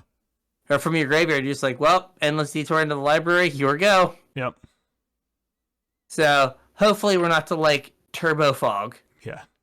No, that sounds like an awful way to win a game of Magic. Yes. But again, we got the round timer on Arena because of awful people. This is true. Like my hour and a half best of 1 game. Yeah. Right, people playing a single Lyra because they needed some way to win the game. Mm-hmm. Yeah. The other thing is that like this works with Lear, right? Yes, you can like get it back with Lear. Yeah, kind of the scary part. Yes, like I've played against some of those decks and they're just miserable still. Yeah. Just like, what are you, like, this is not cool. Yeah. It's like, did you, like, again, it's one of those cards like, did you play test this? Please. Did you have fun while you play tested this? Yeah. Like, oh, all the words on the cards work within the rules. Excellent. Yeah. But were they fun? That's the question. Well, it was really skill testing and challenging. Was it fun? Did you enjoy yourself? Oh no, I hated myself every minute of it. But we decided to print it anyway. Yeah. Awesome. All right, this one's all you. Yeah, we kind of talked about this a little bit last week. So I don't think we need to spend a ton of time on it tonight. But Obnixilis the Adversary. 1 red black for a 3-mana Nixilis Planeswalker with Casualty X. Copy You sacrifice a creature for casualty. It makes a copy of Obnixilis that isn't legendary and has a starting loyalty of X. So you sack something with 3 power, you get a 3 loyalty Ob. You sacrifice something with 10 power, you get a 10 loyalty Ob. It has a +1. Each opponent loses 2 life unless they discard a card. If you control a demon or devil, you gain 2 life. -2, create a 1/1 red devil that does the devil thing when it dies. Or -7, target player draws 7 cards and loses 7 life. I think this card's awesome. This card, one, it has the I'm a 3-mana planeswalker. Yes. Which is always No. It's 2 3-mana planeswalkers. It is 2 3-mana planeswalkers. Yeah. But it has the I'm a 3-mana planeswalker, which is always good. Yeah. Right? Like, Hobo Jace is like the one that like wasn't. The uncommon ones are soul crushing. Yeah, Narset. Ashiok gets played all the time. Yeah. Like, the uncommon ones make you sad. Davriel, she's playing Modern. 3 mana Teferi. Yeah. Any number of them. Yeah. Like, even the ones that were like either Lily. Either Lily. I was gonna say even like Nissa. Yeah. 3-mana Nissa. The one who just made plants. Yep. Like that carried a deck for like the best deck in Standard for like saw Modern least, play. Like, 2 seasons. Yeah. Saw play in Hardened Scales. Yeah, like, so just 3-mana planeswalkers in general. I think there's been like a few misses recently, but for the most part, they always kill it. Kesmina was kind of a miss. Yeah, but I mean, that card like still sees, some like random fringe play. Does it? A little. Like the blue-green one, like there was like a standard deck for a little bit that played it. But yeah, it was definitely not to the level of the other ones. But, right, 3-mana planeswalker, always worth looking at. Mm-hmm. Oh, I forgot. Oko ain't no Joko. Oh, yeah, Oko. The best planeswalker. Apparently, Chandra Dressed to Kill is $42. Yeah, there you go. At 3 mana. Yeah, so like I'm just scrolling through 3-mana planeswalkers. Getting into the Triads. Yeah. Getting into Blackblade. Grist the Hunger Tide. Yeah. Okay, the Dovin Bonds were kind of garbage. Right. Yeah, but like Dovin saw play in Control decks. Yeah, I mean both Domri raids were fine. Yep. Not great. Jace Bellerin saw play. Cube All-Star, right? Yeah, the 2 Hobo Jace and Jace Mirror Mage, not so much. Yeah. Kaido sees play. Kaya, you get the point. I could just go through the whole thing. Like, there's been a few misses, but for the most part, they've done work. Yep. So one, will probably do work just based on its casting cost. It's +1. Well, first the casualty, the fact that it is a non-zero amount of time to 3-mana planeswalkers. Yeah. Kind of a big deal. Yeah. Right? Like, if you go, like, 1-2 Ob. Like, 1-2, and on your turn 3, you sack your 1 or your 2. You play your Ob, and you're plussing 2 planeswalkers. Yeah. I don't know what they do. Die. Right? Like, because presumably you have at least 1 blocker left over. Right. So, like, you're probably winning that game, which is kind of wild to say. Yep. So you, what's his name? The underdog, right? Right? Yep. Tenacious Underdog. Absolutely. You sack it, you have 3 loyalty planeswalkers on turn 3. 2. Oh, sorry, 2. Yeah. 3 loyalty planeswalkers. Well, I mean, you have 2 4-mana because you're going to tick them both up. Yeah, so like they've got to deal 4 to both of them, which they're not probably going to be able to do. Right. Especially not through your Shambling Ghast. Yeah, or whatever other 1-drop you played because you were a good deck builder. I Twitch. Right. I Twitch. You sack an I Twitch, draw a card. Yeah. So you sack your 1-drop, draws you a card. Yeah, seems good. So the +1 is weird because it's a Punisher +1, right? And normally they're not good. right? Normally, you don't want to give your opponent's agency. We talked about this before. But, like, if they just take 4, they can't only do that for too many 5 turns. Right? And presumably you're doing anything else. Yeah, like bringing back your underdog the next turn. Yeah, and getting in for 3. Yeah. Right? And they can only discard cards for so long. Right. Before it's just like, yeah, I don't have a hand. Mm-hmm. So, like, neither option is particularly good, especially if you're doing it twice. Yeah. Right? Like, if I told you that, like, your Ob Nixilis was just going to be Mind Rot the first turn, and you'd be left with 2 Planeswalkers, you'd be like, awesome. I'm in. Sign me up. I would like a Mind Rot that leaves me 2 Planeswalkers. Yep. Right? And it's going to buy you, like, even if you don't have a blocker, it's going to, like, buy you life as they have to attack one of them. And, like, there's a real chance that they don't have 4 power. Yeah. When they attack you. So then you're just like, oh, cool, I get to do this again. Is there any world where you, like, sack a Rotting Regisaur and draw 7 cards and lose 7 life? I think. Yeah. Like, I think that is, like, a semi-reasonable play pattern. Mm-hmm.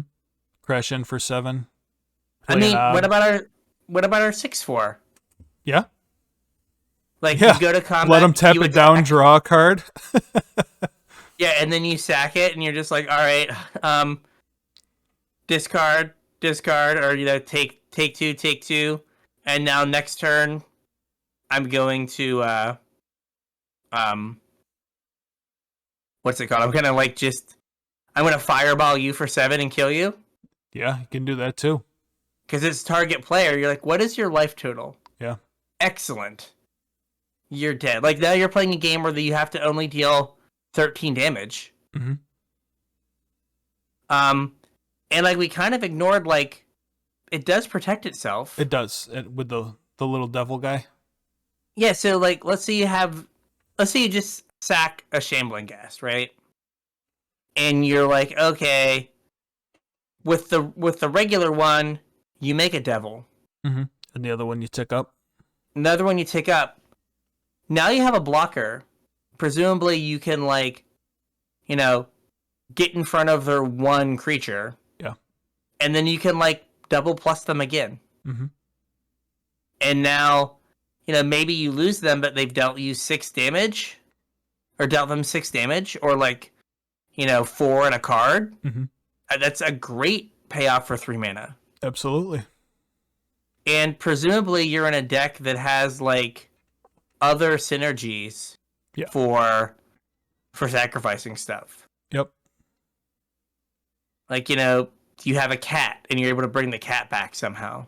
Mm-hmm. No, card's sweet. Yeah, it seems very good. Yep. I am sad that it's currently $42. It seems very good. I like his pants too. Oh yeah, he is very spiffy. Yes, very, very spiffy. All right. This one's an uncommon. This one's way cheaper. Yeah, uncommon. Rocco Cabaretti Caterer. X Naya. Red, green, white for a 3/1 elf druid. When Rocco enters the battlefield, if you cast it, you may search your library for a creature card with mana value X or less, put it onto the battlefield, then shuffle. It is a sorcery speed Court of Calling. Kinda, sorta. It is also like a green sun that has 2 extra mana on it. Mm-hmm. Yeah, it's I don't know, what's that? The 3/1 1 and a white that we get like in every set that also has green sun stapled to it. Oh yeah. Whatever. Pride of the Oresco Swiftclaw. Yeah, or whatever of the 6 Pride, the cool like full art one from Future Sight. Yeah. In older formats, it gets Dryad Arbor. Mm-hmm. It gets Asmo. It gets Asmo. Like you just get to dump a ton of mana into it and get whatever you want. Mm-hmm. I don't know, right, like if you're getting Dryad Arbor, like, this really isn't any different than, like, Wood Elf, and Wood Elf's not super playable. Like, I'd almost, Fair. if you're just going to get a Dryad Arbor with this, I'd rather play the Topiary Stomper. Yeah.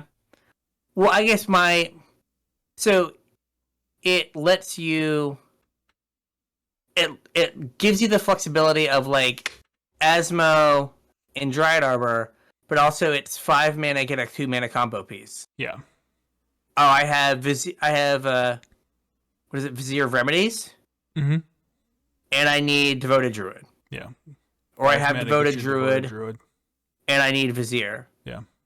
Right, because you can get 2 mana out of a Devoted Druid before it dies, right? I think so, yeah. The third one is the one that kills. So you could go, like, Druid on 2, mm-hmm.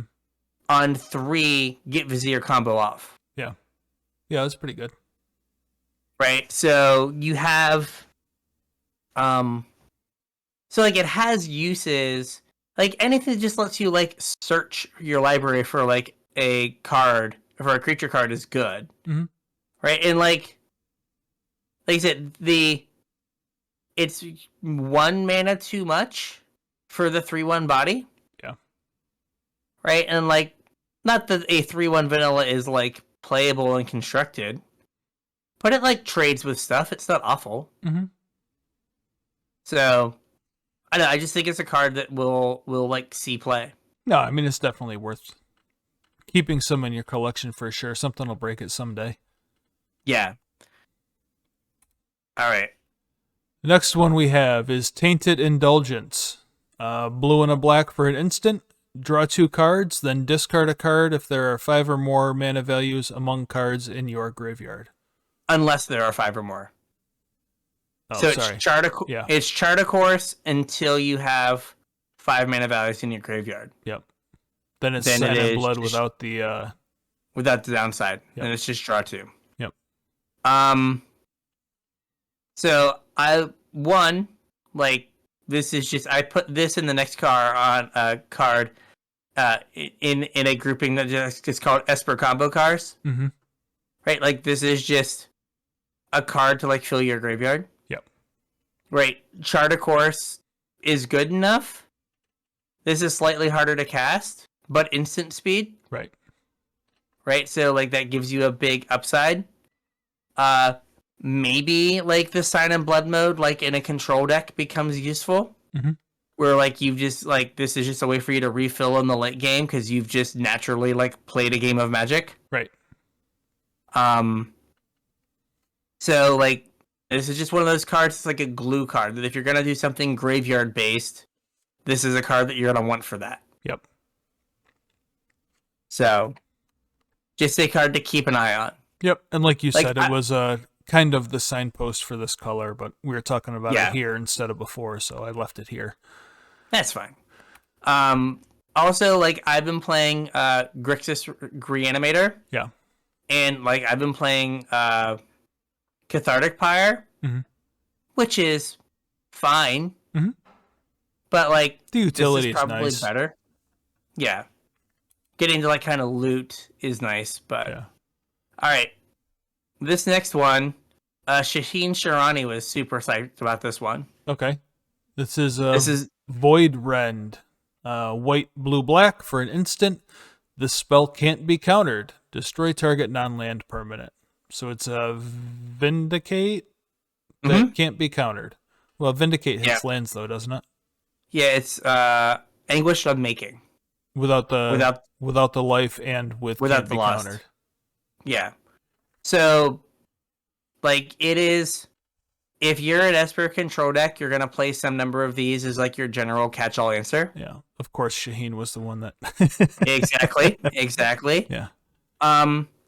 Also, like, so there's March of Otherworldly Light. Mm-hmm. And if you're Esper, like, I think you play this over those. Maybe. Right? Because... for March of Otherworldly Light, at 3 mana, you're getting a 2-drop. Mm-hmm. Now, easier to cast, admittedly, but at 3 mana for Void Rend, you get anything. Right. right? You're not going to get rid of like a Gear Hulk with a March of Otherworldly Light. Yeah. But Void Wrench is like, whatever, I'll kill that too. Yep, goes away. And March of Otherworldly Light doesn't hit Planeswalkers. Right. So this lets you eat your opponent's Planeswalker. Or anything else. Yeah, or anything else. Yeah. Again, like, if you're, wanting to, like, Grease Fang people, right? Like, this is a card that's, like, in your sideboard as, like, do I have to, like, answer a Rest in Peace? Do I have to answer a Grafdigger's Cage, a Leyline of the Void? It just is, like, it gets all your issues. Yep. Right? It's kind of like, what is the black-white exile a monocolor? Is it monocolored? Yeah. You know what I'm talking about. Yep. Can't think of what it's called. Vanishing Verse, right? It's kind of like that, but it adds the extra color, which makes it harder, but it just doesn't have a restriction. Yeah. You're like, oh, they played like, some weird 2-colored like Graveyard Hate. Like, okay, cool. Like, I can deal with that. Mm-hmm. Right? It's a little bit slower, but you just can't get everything. Yep. So it's a card it's a card that's just going to always be around. Like, think about Abrupt Decay. Yeah. Right? Like, in the, like, can't be countered is, like, hugely annoying. Yeah. Right? Like, how many times, like, if you, like, had, like, a spell you were like, I'm going to force this through, I have a Mystical Dispute, and your opponent, like, vetoes it. Yeah. And you're just like, well, I guess I don't get to do anything now. Yeah. And this is, like, your opponent's like, all right, my creature is safe. I get to just, oh, no. I guess I just get to watch my thing die with my Dovin's Veto in my hand. Yep. So. All right, moving on from multicolored cards, we have exactly one artifact to talk about. Unlicensed Hearse. 2 mana for a star vehicle. You can tap it to exile 2 cards from a single graveyard, and Unlicensed Hearse's power and toughness are equal to the number of cards exiled with it. Crew 2. It is colorless graveyard hate that is also a threat. Seems super solid. It's weird, I don't think it's like a card that could go in like a control deck, right? Because you don't have a way to crew it. Yeah. Right. But in like kind of an aggro deck where let's say you're playing against, Grease Fang or, one of our pet decks, Jund Stormcaller, right? Yeah. Right, like, you just play this on 2, and you just are constantly, like, eating cards out of their graveyard to make sure it's under control. And then on turn, 5 or 6, you're just like, attack you for 8? Mm-hmm.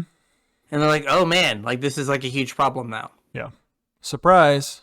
Yeah, surprise, like, this card that was annoying you as, like, a, C+, Relic of Progenitus. Yeah. Is now, killing you. So that, like, flexibility is important. It's almost Scavenging Ooze in a way. It's close to it, yeah. Right, like, in Scavenging Ooze, you need a friend to turn on, but you don't have to dump mana into it. It just gets to, like, be. Do its thing. Yeah. And the turn it comes down, like, on turn 2, you get to get 2 cards. Yes. Yep. Which is a big deal as well. Yep. All right. Next, we have some cycles. I don't know how much time you want to spend on like every card in the cycle or how you wanted to do it, but the only way it fits is for me to do them one at a time on the screen. I understand. So we have a set of enchantments that have Hideaway. Yeah. They all have Hideaway 5. Yeah. Which means when they come into play, you look at the top 5 cards of your library, you stick one under it, the rest on the bottom of your library, and then when you meet the condition on the card, you get to cast that card. So some of them are like really good standalone cards on their own. Right? So like the black one here? Yeah, or the white one. Yeah, the black one, Cemetery Tampering. Yep. Right? Like, it's if you have 20 cards in your graveyard, you get to cast a card for free. Yep. And it mills you for 3 each turn. Mm-hmm. Right?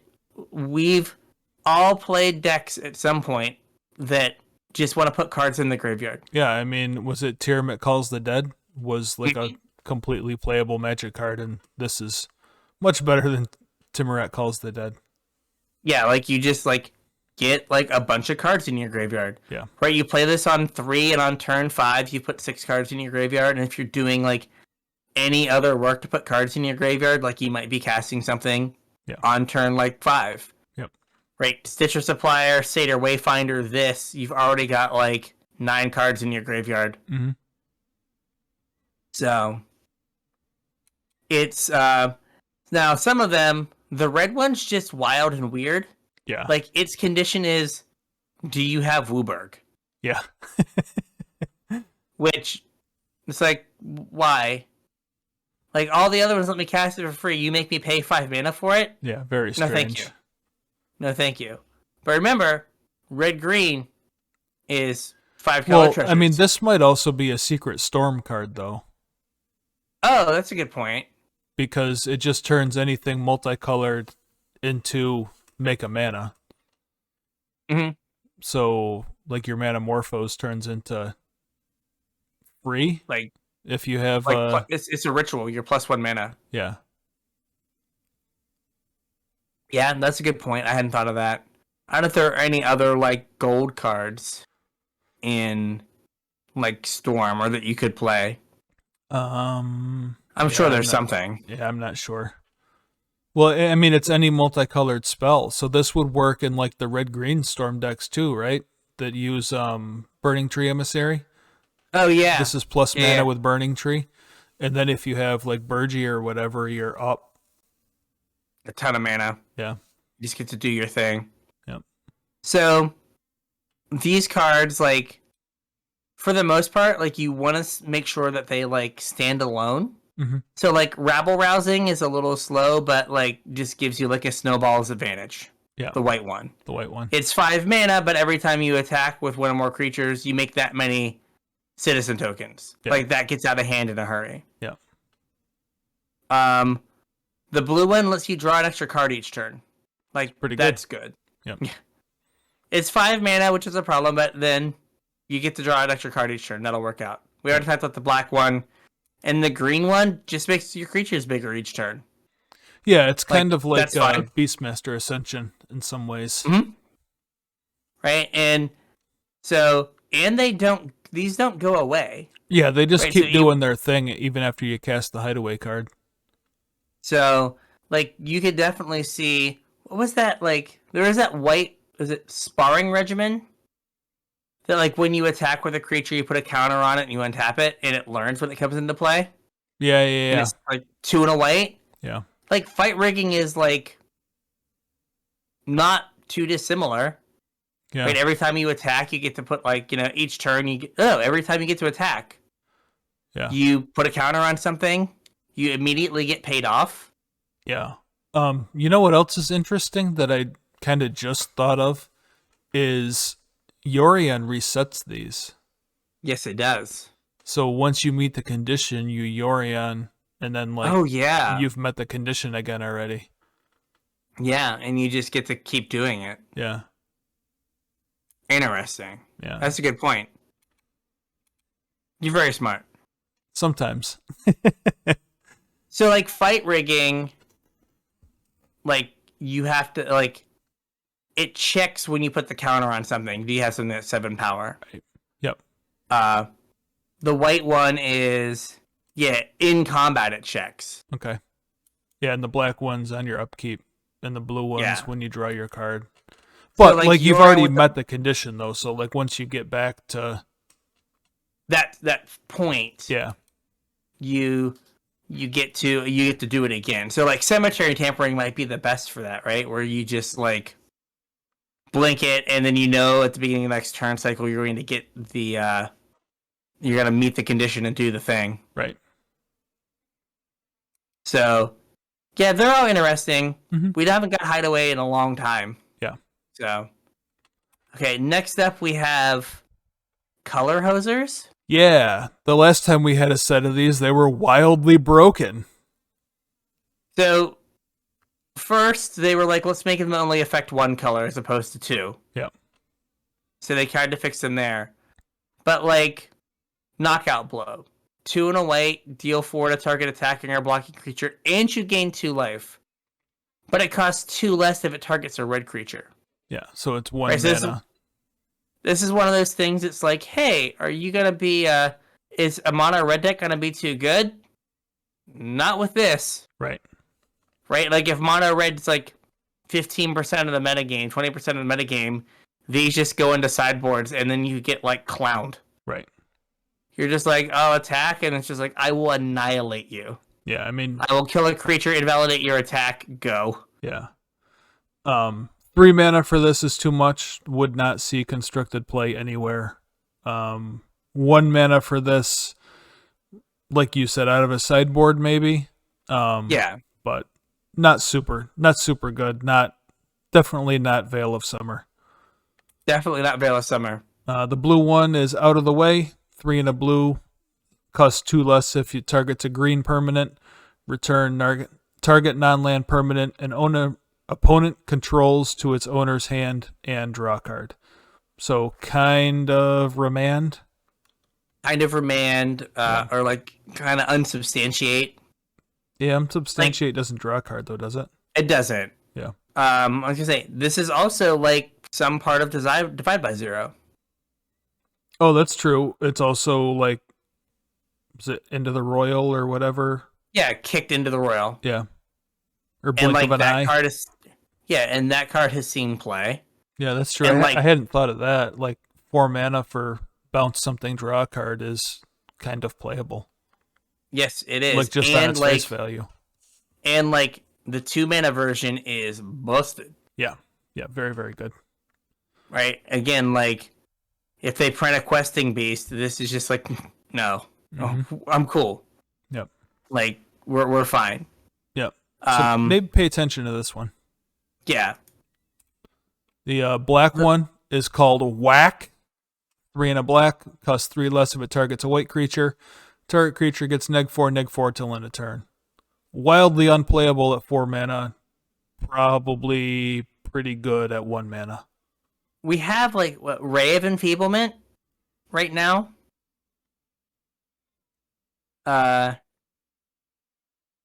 It's like 1 mana, yeah. So target creature gets -4/-1 until end of turn. If it's white, it gets -4/-4, and it's a black. Oh, okay. So like, I think that card sees some sideboard play. Okay. But not a ton. But yeah, at 1 mana, like it's almost terminate. Yep, close to. It's better Grasp of Darkness, and that's been top tier removal at different points throughout Magic's history. Yeah. Torch Breath. Mm-hmm. Red and X. This spell can't be countered. Relevant. Torch Breath deals X damage to target creature or planeswalker, and it costs 2 less to cast if it targets a blue permanent. Like Heat Ray. I remember, was it Krovak's Torch? Mm-hmm. It's the one that couldn't be countered at like X = 5. Yeah. Now that can hit players. Right. Right. But this is like always kind of like a borderline playable card. Yeah, this one's weird though. Like the 2 less if it targets a blue permanent. I don't know what you're killing for like 1 mana. That's what is the 2 mana thing you want to kill? Yeah. And I don't know either. You're not tagging a Hullbreaker Horror with it because Hullbreaker Horror doesn't counter things, it bounces them. Tap all the lands. Yeah. Yeah, I agree. I'm not sure. I guess Jin Gataxias can't counter it. That's true. Yep. So like for it's 4 a lot of mana mana to kill a Jin Gataxias though. It's only 4. Yeah. Yeah, like I think if there's like the mono blue like tempo deck, right? Like the Delver and whatever the quench is in this set, the Casualty Quench. Yeah. Right? If like that's a deck, right? Like then you have this that like you get to pick off their Delver. Yeah, that's true. It is good at killing Delver. Maybe this was supposed to be a safety valve against Delver. Delver, or like just like because we already talked about the blue card and like kind of the one that like connives. There you go. Oh yeah. Or whatever deals damage. Yep. So like you have a card that like if a mono blue deck is super good, this Keeps is like the safety valve. Yeah. Yep. Because like I always used to tell Christos that mono blue could never beat the card shock. Yeah. Right. Like if you had like 2 shocks in your opening hand, you just couldn't lose. And if you didn't, you lost. Yeah. And this is just like uncounterable shock. And we already have better shock. Play with fire. Yeah. Yeah, so you're just like, you're mono blue, I have 4 shocks and 4 torch breath. Yeah. Good luck. Would you like to concede now, or would you like to play this out? Fred Squid coming up. Let's go. And then Bouncer's Beatdown. And this is a bite spell. Yes. Kind of, but it doesn't target. Oh, yeah, that's weird. Target a creature. Yeah, so it does. It deals X damage to target creature or planeswalker, where X is the greatest power among creatures you control. So it doesn't like. Oh, so it doesn't target your creature. Your creature. It only targets their creature. Usually these are like target creature you control. Yeah. Deals so they can't damage. kill the thing in response. Well, they still could. Well, right? then it would just go to the next biggest thing, though, right? Go to the next biggest thing, yeah. Like it's going like as long as you have 2 creatures, it's going to deal some amount of damage. Yeah. Regardless of what they do, and it costs 2 less if it targets a black permanent. Yeah, I like that guy's little shillelagh there. Yes, whacking the guy. I guess if you had a black creature, you could make it cost 1. Like if you played green black, it would target a black creature you controlled. Yeah. So they got around that by making it so it doesn't target. Okay, it doesn't target your creature. I see what you did there, Wizards. Yeah. Boo. Yeah. Let us have fun. Yeah. Not that green needs any more help. All right, well, I think that takes care of all the cycles. We just have 3 cards to talk about left, and then we'll be done. I was going to say real quick, Bouncer's Beatdown is like right at like Rabid Bite is 3, right? Yeah. Or is 2 mana. 2. So it's 1 mana too many, but it's not awful. Right. And the like doesn't targeting thing might be relevant. Yeah, it could be. Like the fact that you know you're always going to get your bite in. Yeah. All right. So these next 3 I sent to James as team power creep. So these are all cards that 2 of them are still standard legal, and we've printed a strictly better version. Well, the second one's just the same card again, right? No, it's better. Okay, we'll talk about it in a minute. All right, so we have Inspiring Overseer. Yep. 2 and a white for an Angel Cleric. It is a 2/1. Ooh, it's an angel, so you can play it alongside Giada, right? Yeah, and it's a cleric, so it goes in a black-white clerics deck. And it triggers what's that card? The 3 mana 2/4 that gains life. The Valkyrie. Yeah. Whatever it is, yeah. Yep. When it enters the battlefield, you gain a life and draw a card. So this is there was the exact same card, except for this has flying. Yeah, and the dwarf did not. So not. it's the priest of forgotten, like something of lore or whatever. Yeah.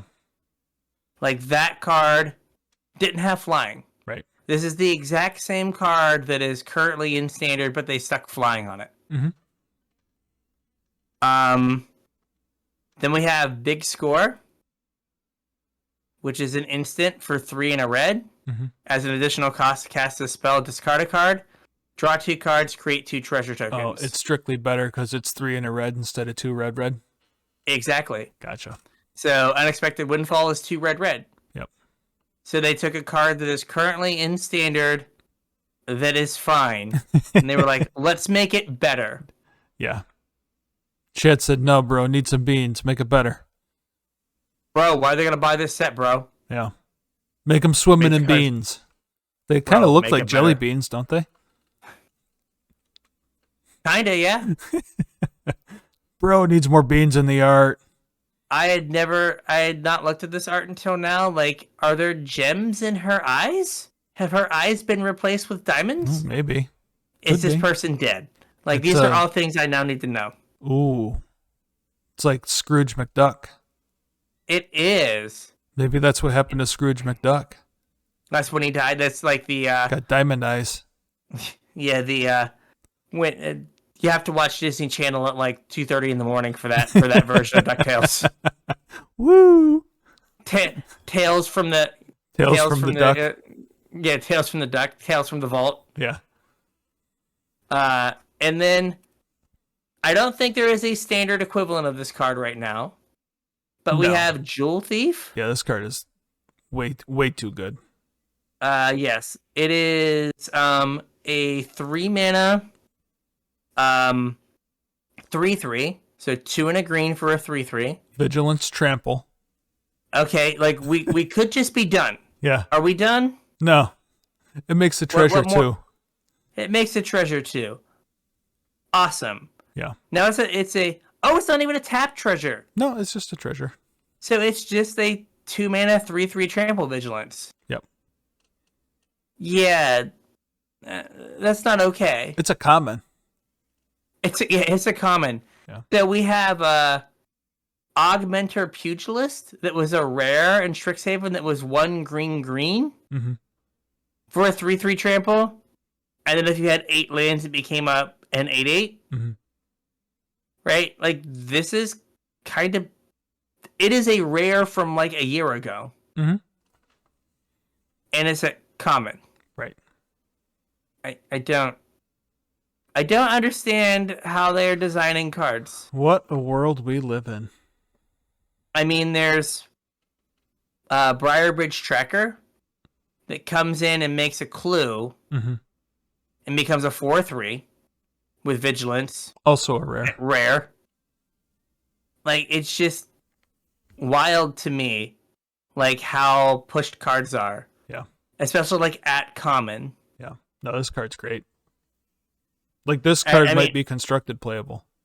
Yes. Like, so, if you guys remember when we talked about Goldspan Dragon, we were like, why? Like, this card is a 3 mana 4/4 haste flyer, right? Because it gave you a treasure and gave you 2 mana back, right? Jewel Thief is effectively a 2 mana 3/3 trample vigilance. Yep. Right? Like, you get to, like, play your Jeweled Thief and then play a 1 mana removal spell. Right? Like, that is a phenomenal turn. Yeah, you play your Jewel Thief and you hold up the, what was it? The Torch Breath here. Yeah, to, like, pick against blue to pick something up. Or, what is the shock? Yeah. Like, you just, like, play with fire. Or there's, like, any number of 1 mana, like, protection spells in Standard. Yeah, I mean, we didn't talk about... there's a blue protection spell in this set we didn't talk about. And there's the white one that puts a shield counter on something, and you scry 1. Yep. Right, there's any number of things, like, you don't think about the 1 mana, like, super battering. Right. But it does. Or Hound Tamer, 3 mana, 3/3 trample, that for 4 mana gets to put a counter on something. At uncommon. Right, like, this is a common that is... its closest analogs are rares and uncommons. Yeah. Actually, this thing's kind of nuts to play alongside Kalane. Like, you Kalane and then this, and it's a 4/4 Vigilance Trample that, like, leaves behind a treasure to do something else with. And presumably you have, like... oh my... so, you Kalane on 2, you get a treasure. Yep. Let's say you hit your land. You play this, you get a counter. It's a 4/4. Then you still have a treasure left over. Right. You play another 2-drop that gets a counter from Kalane as well. So your Kalane has been worth like 1 mana and 2+1/+1 counters. Yeah. So like you might have like, you may have just put like 7 power. I mean, 4 of it if with you have 2 mana left, 3. you can play that red-green guy Oh, do both mana have to come from treasure or just one? Let us look at red Oh, green I guy. think both of them do. Spend only mana produced by treasures to Yeah. cast. So you have to spend both. Yeah. But like, if you're like living the Jun lifestyle, then you just play the our buddy Abs, Mm-hmm. and you get a 4/3. Yeah. That's a good turn there, everyone. Mm-hmm. Or like, I don't know. It like might be asking a lot of your mana, but I guess we have pretty good mana. We got Pathways and the lands from Innistrad. And we have Triomes. Yeah, Triomes don't help you curve out on turn 3, though. A turn 1 Jun Triome. Now you have all your colors. Yeah, man, that might be asking a lot, though. No, sure, but it's not impossible. Yeah. But it's just like the cards that give you a treasure, right? Like, we've hopefully learned to think about them as like, this card kind of costs 1 less mana. Mm-hmm.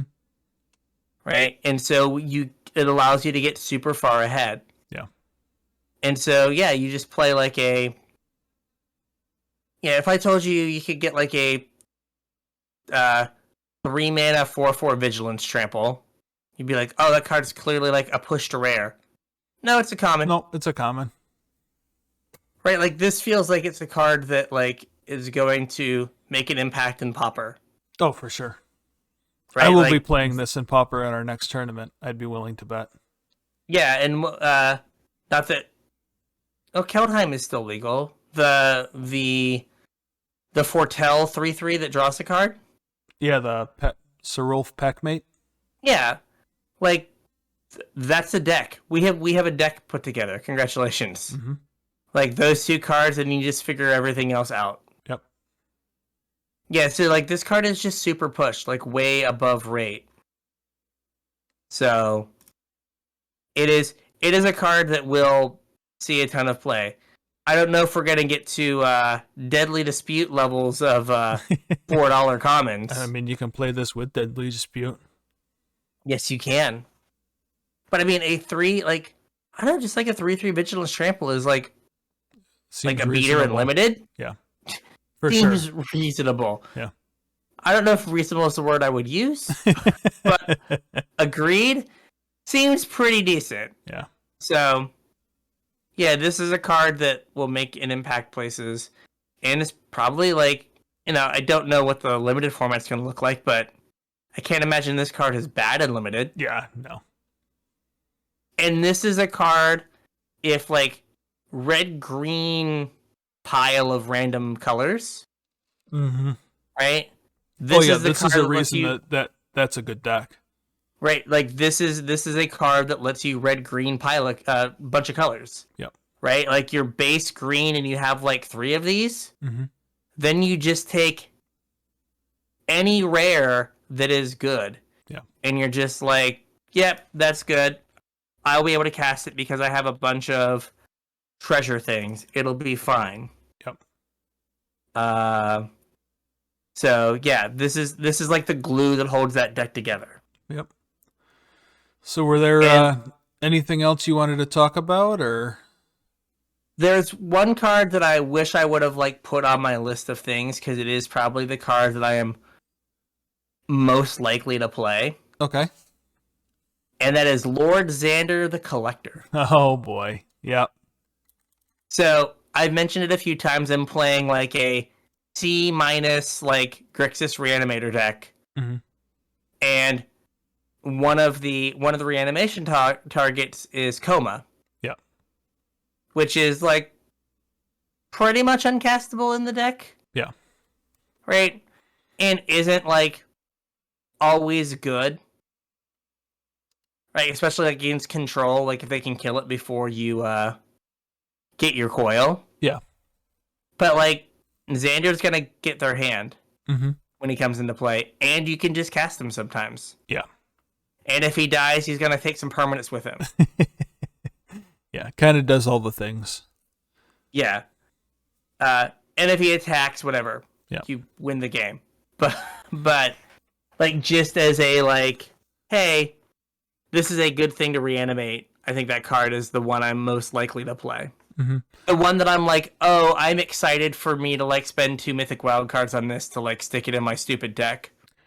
What do you think the chances are of this guy seeing play alongside like Goryo's Vengeance? If he got like lands as well, yeah.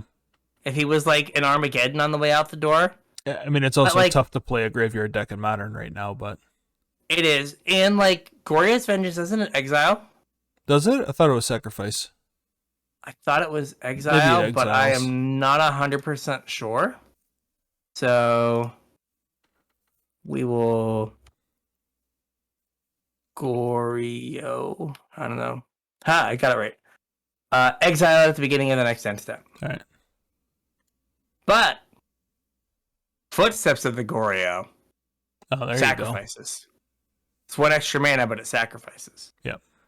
I don't know. Like, I feel like you should like be able to reanimate it somewhere and have it be reasonable.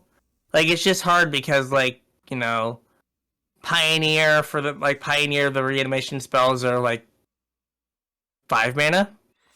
Well, you get was it Blood for Bones at 4 mana? Yeah, Blood for Bones and the Foretell one, which I should remember, but I don't. I'm actually playing it, and I don't remember what it is. Like you foretell for 2, and then you cast for 4. Yeah. But I don't know. I mean, Return Upon the Tide. Yeah, that's tough though, because you want to be spending your first couple turns filling your graveyard up, not foretelling your thing.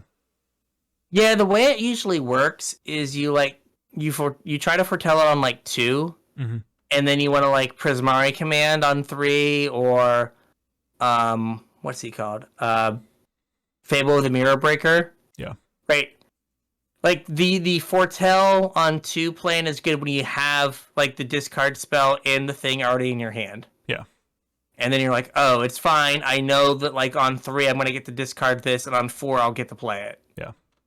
It's sketchier. You're right. It's way sketchier when you're like, I don't have like one of the pieces. Yeah. And I don't want to like not dig for it this turn. But yeah, so that is the one card that I'm like, yeah, we're gonna get this guy. This is what we're about. And I guess same with like the Grixis Charm. Yeah, we didn't talk about any. I guess we maybe should have talked about fine. The charms, but we kind of covered them pretty extensively in Discord. They were like some of the first cards that got spoiled. Yeah. So. But like the Grixis Charm, like you look at the top 5 cards and then put the rest in your graveyard. Yeah. Like put one in your hand. Like that's perfect for that kind of deck. You're just like, well, yeah. Do I need I can find the reanimation spell and put the creature in my graveyard. And the fact that it's also like removal spell. Yeah. Kind of does all the things that you need it to do. So those are the 2 cards that are going to like find a way into like me playing garbage unranked standard matches. Hey man, I got to try to get my mastery. I'm cutting it close. Hey, I've been playing Historic Brawl. I haven't played a ladder game in quite some time at this point. Yeah. I built a oh shoot, what's his name? The Minotaur pirate. Angrath. I built an Angrath treasures deck. It's just like sacrifice, like artifact self-sacrifice stuff. And I don't know, I wanted it to be red-black, so I just picked Angrath because he's a pirate. Are you going to pick Obnixilis now? Probably. Well, I don't know. That deck doesn't have that many creatures in it. Okay. I'm sure there's some treasury goodness, though. I'm sure, like Obnixilis just has to find his way in, right? Oh, yeah. I mean, he might be a whole different deck. Who knows? Maybe I'll build a Obnixilis Aristocrats deck. So, real quick, talking about Obnixilis. Riveter's Requisitioner. 1 in the red. For a 3/1. When it dies, create a treasure token. Perfect. There you go. Feed it to Ob, get a treasure token to hold up a removal spell. Yep. Done. Done and done. Thank you very much. We did it. we broke it. Yep. So I think we have a preview. Yeah, I think that was a pretty good show. Yeah, so if there are any cards that you're excited about that we missed, like, get at us. Yeah, let us know. Ask us questions. Yeah, we can try to cover those next week because pre-release is this weekend. I don't know if either one of us is going to like pre-release in person. Yeah, but I don't think I'm going to have a chance to make it out. So I apologize. I know I used to hand out those pre-release codes all the time, and I haven't in a while. But things are different at our LGS lately, and these last couple weeks have been absolutely brutal as far as free time goes for me. So that's another one of the reasons. Like, normally when I do this show, I ask you guys for cards you want me to talk about. I didn't do that this time. I didn't have a whole lot of time to put this show together. So sorry about that also. But like, if you guys have like some really good experiences with some cards at pre-release, let us know that, one, you want us to talk about them, and like, two, what your experience was. Like, oh, hey, I played whatever card, Mysterious Limousine, and it was great. Yeah. It's like, okay, like, didn't think, okay, well, let's like look at that card again and see. Yeah. So let us know. You can get at us. All of our social media stuff is in the description. Yeah, and if you guys are looking to pick up any singles from this set or any other set, like we mentioned at the top of the show, prices are going up, so singles are the way to go. We'd appreciate it if you use our TCG Player affiliate link. You get the best prices around, and you help support the show. Anything you purchase after following our link, we get a small cut of to help pay our bills. It's tcg.casualtryhardmtg.com. And if you want to support us a little bit more directly, you can hit up our Patreon at patreon.com/casualtryhardmtg. Chip in a couple bucks, you get access to our pre-show, you get access to our show notes, and you get put on my mailing list. I think that's going to do it for this episode. You got anything else? I don't think so. So with that, we'll catch you on the internet. We'll catch you on the internets.